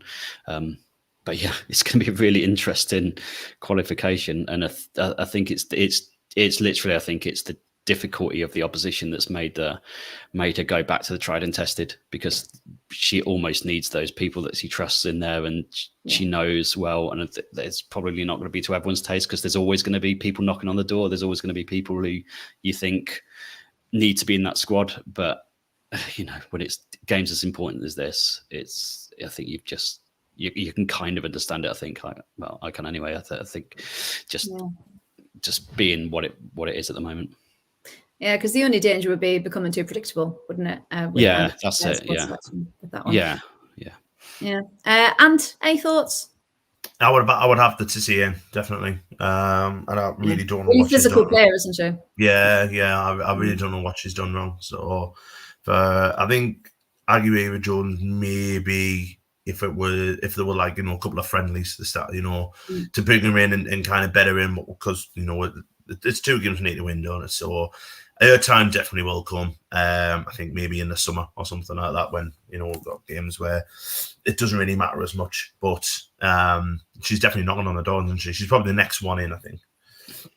Absolutely. And I just want to say, if there was a wild card, Maz Pacheco for England. What a player! What fight until the last moments! What does a girl have to do to get an England call up? So she would be a wild card. Play for Arsenal, Man City, or Chelsea. Yeah. But we're not losing her, so never mind. She can go without. I love Serena's reaction to the Arsenal friendly, by the way, as well, that they're playing in Australia. Just tell her, oh yeah. That's a bit of inconvenience, and that's to Serena. That's like effing and jeffing, isn't it? Yeah. And just quickly on that, what are they doing? What are they playing at? It's just, and that goes back to Arsenal being a brand rather than just a team, or and you're wondering why they can get these attendances in. It's like, yes, it's the fans, but it's people going, oh, let's go see Arsenal. And it's that mentality, isn't it? So yeah, don't, especially when it's a friendly, like it's literally for nothing. Just don't do it. Just give the players some time. Let them rest. It'll not be for nothing money situation wise. Oh well, yeah. Okay, football wise. Yeah. There'll be some kind of hidden, carrot dangling for them, won't it? But yeah, it's mad. It's absolutely mad, isn't it? Yeah, it is. It's ridiculous. And then the last thing, because we've gone on quite long tonight, I do apologise, but thank you very much for sticking with us. It's just some predictions for the weekend, because we've got some really big matches coming up, including Conti Cup final, or as BBC Sport put, the FA Cup final. Not yet. Not yet, indeed. So if we just go through this quickly and we can shout out kind of, we'll go around quickly what we think. Aston Villa, Leicester. Becca, what do you think? Aston Villa, Leicester. I think Aston Villa. Thank you. Danny, what do you think? Yeah, I think home win. Villa. Do you want to score, or do you just want anything you like? I'll go 2-0 Villa, I think. 2-0 Villa, thanks very much. And what do you think? I can't go against Villa, can I? I'm going to go Villa. Just to keep the peace. I mean, I'd love a home win, of course, but as we know, anything can happen. Depends who shows up. Depends what pitch we play on, because as we know, the pitch goes against us at Bescott, doesn't it? From the other week. That's where Carla Ward is at any given point. Yeah. She's in the helicopter. We'll play Where's Carla? She can wear like a stripy jumper and we can see where she is around. We had a blimp just above the stadium once. Absolutely. Okay, next up, Becca, I think I know what you might predict this one. Liverpool, Man City. Man City. Man City. Danny? Yeah, Man City away win, yeah. Got to be. Yeah, and? City, yeah. So, yeah. Then we've got Man United, Everton, Rebecca. I have to stick loyal to Everton. Of course you have. Yeah, I'm happy with that one. Yeah, Everton win. Danny, what do you think? United. I'm going to go for a draw with this one. Ooh. I think Everton can nick something there. Yeah. Yeah. Yeah, that sounds good to me. Any points for Everton at this point, I'm happy with. And what do you think? Just Man United. I am sorry, Rebecca, but just Man United. Just Man United. Yeah, like one goal in it, 1-0 or 2-1 or something. Yeah, it'd be tight. As long as we score, I'm happy. Yeah, if Martina Piemonte scores, I'll be even happier. I really will. And the last one of regular fixtures: West Ham, Brighton. Rebecca, what do you think? I think I'm going to go for a Brighton win on this one after the match last weekend. Yeah, might be rejuvenated, and they might come again. Danny, what do you think? I'm gonna go West Ham on this one. I think Brighton can be a bit inconsistent. West Ham have started to pick up a bit. I think like this weekend's performance against Chelsea will give them a bit of confidence. So yeah, I'm gonna go West Ham win. West Ham win. And what do you think? We'll go Brighton. I'm not sure on it though. Well, they might let you dress up as a seagull if you go into them. So cat. And you just keep adding your mascots to your list. Yeah. And of course, the big one, we've got the Conti Cup final. I did say that right, Conti Cup, yeah. Arsenal, Chelsea. So quick predictions there. Rebecca, what do you think? I'm gonna go a bit wrong. I'm gonna go Arsenal. We got Arsenal. Interesting. Okay, Danny, what do you think? I want to say Arsenal, but I think the Chelsea machine will just kick into gear, be in the final. Oh, I like that, the Chelsea machine. And what do you think? Who's going to clinch it? Well, considering Chelsea come into the cup quite fresh, they're not going through the group stages, and pretty much the tournament's set for them to win it. We'll go Arsenal. Why not? What a waste of time that bloody cup is. I know. It just needs a complete rehash of everything, doesn't it? I thought they should change it to the complete waste of time cup. Which Simon's Simon will be at. Enjoy. Yeah, hopefully it's not a waste of time for you, Simon. Let us know how it goes. And now to the important predictions, of course, for the championship. We've got Durham Crystal Palace. Rebecca, who do you think? Durham Crystal Palace. See, you don't know because it could be anything. Exactly. I think Palace, but I think it'll be a close one. Okay, Danny, what do you think? This is goal fest written all over it. Like both teams, Palace have scored like 40 odd goals this season. Durham, we've seen what happened this week. I feel that this is like 7-goal, 8-goal thriller or something. But I think Palace will edge it. That's what they do. And really, Who can we Well, who can we side with? I Last, go ahead. want Durham to get something. Bearing in mind that Palace beat them 9-1 early on in the They did, season. didn't they? Yeah. And from what I saw from Durham's defence on Sunday, and I think Palace were probably a better attacking unit than what we are. It's all pointing towards Palace, but the fact that they cannot stand each other. It's it's a weird derby as it is, but they really do not like each other. You know what? I think Durham will get something because they need it. They need to start picking up results because they are getting dragged into this relegation battle. I think it'll be a draw. It'll be the best result for me, and I think it'll be a draw, to be honest. Because I think Durham, to be fair, they took Charlton all the way at Durham's ground, and Durham's pitch is horrendous to play on. It's one of them horrible 4Gs. So I think Durham maybe just sneak a draw. Yeah. Oh, okay. I like that, a draw for both teams. Okay, next up we've got Reading, Blackburn. Rebecca, what do you think? Reading. I'm going to say draw for that one. Ooh, okay. Sitting on the fence a bit, but I'm going to go draw. That's fine. We welcome the fans. It's fine. Danny, what do you think? I'm going to go Blackburn win for this one. I think they played well on Sunday. And Reading are a bit all over the place at the minute. So, yeah, I'm going to go Blackburn win. That sounds good to me. And what do you think? Yeah, same. I think Reading are in trouble. So Blackburn, yeah. Yeah, I'll say Blackburn as well. Okay, next up, Charlton Athletic versus Birmingham City. Rebecca, what do you think? Birmingham. Going to go for Birmingham. Danny, what do you think? I think for our Sunderland love, I'm going to go draw. Both to drop points. Brilliant. And what do you think is going to be the best outcome for that one? The best outcome's a draw. Whoever loses is out the title race for me. Yeah. Birmingham are in really good form, and Charlton seem to just be slipping at the wrong time. Yeah. But Charlton are the draw experts, so I'm going to go a draw. Let's go draw. Brilliant. Okay, I'm just saying things that are going to benefit me. That's how we need to look at it at this point. Yeah. It's all good. Okay, next up, we've got London City Lionesses versus Sheffield. Rebecca, what do you think? London City or Sheffield? Go for London. Go for London. Danny, what do you think? Yeah, I think London City win this one. Yeah, and? Yeah, totally agree. Remy Allen's winning run continues. London all the way for me. Absolutely. Yeah, I'm going to have to go with London as well. Okay, next up, Southampton Lewis. Rebecca. I do apologise to Lewis, but Southampton. Danny, what do you think? Yeah, I can't see anything but Southampton win. They've got to get it to get back on track, haven't they? And they're at home. Yeah, I'll go Southampton. Okay, and what do you think? Yeah, as much as I'd love to see Lewis do something, I think Southampton will just have enough. I'm going to say draw. Southampton are good at home, though. They are good at home. Yeah. I'd love a draw, but just Southampton on this one.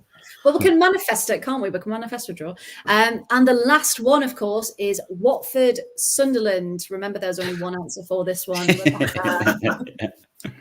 Gonna have to be Sunderland. Yes. Of course. Danny, what do you think? Yeah, definitely Sunderland 6-1 win. 6-1. Yeah. That'll be worth the journey down one to It will. That's what I was thinking. If we can stop Michelle Adjaman, we'll be fine. Yeah. Yes. I think we'll win. 3-1, to be honest. I'll even go off score on that one. I think we'll win 3-1. 3-1. That sounds fantastic to me. Right, brilliant. Well, that brings us to the end of our extremely long podcast, but it's been very well worth it. We've covered an insane amount of topics. Thank you very much. And if you would like to hear more of us, we're not just on Wednesdays, it's Mondays and Thursdays with the Premier League and Lower League as well. And you can follow us on Twitter at Absolute Ball Pod, YouTube, Absolute Football Podcast, Twitch, TikTok at Absolute Football Pod, Instagram, Absolute Football Podcast _ and same for Threads, and on Facebook we are the Absolute Football Podcast as well. And John's just put in the chat there 6-1 and we'll be running all the way home. A long way to run. Not wrong. I've got a bad ankle as well, so it'll take a little while. I fell off it today, so oh, no. But yeah, over on the famous Durham cobbles. But thank you very much to all of you for joining. It's a night of absolutely loved having you. Rebecca, thank you very much. And if people want to follow you, where can they find you? They can find me with ASFC Her Game 2, so at Crinton's Her Game 2. We do a lot of stuff there on match days. And then my personal account, if I can point, is here. And as I am well known for it, the many underscores in my name, just to make it awkward. But yeah, I'm on TikTok doing a bit of football and a bit of Formula 1, 2 and 3 content. Perfect. And Danny, thank you very much. If people want to see more of you, where can they find you? Okay, at Danny Brothers on the Twitters. At Cobblers to Me is our podcast, looking at all things Northampton Town men and women every week. If you want some of that action. Perfect, thank you. And if people want to see more of you dressing up as various mascots, where can they find you? Yeah, I mean, this went really badly wrong last week on the lower league one. So hang on. There we go. Away pause. That's for Sun and Women, and I'm at Ant _. I've only one underscore in mine. Ant _ Waterson. If you want to follow my personal account, which is pretty much full of me being, so happy about Sun and Women. To be honest, that's all it is at the minute. Yeah, that's it. Perfect. Thank you very much. And if you do want to follow me, I'm at Freya T Wrights, clue to the first name there. Or for more Villa related stuff, you can follow me and Lindsay at the Hall 115 Yards. So thank you very much for joining, and we hope to see you again next time. Thank you very much. Good night.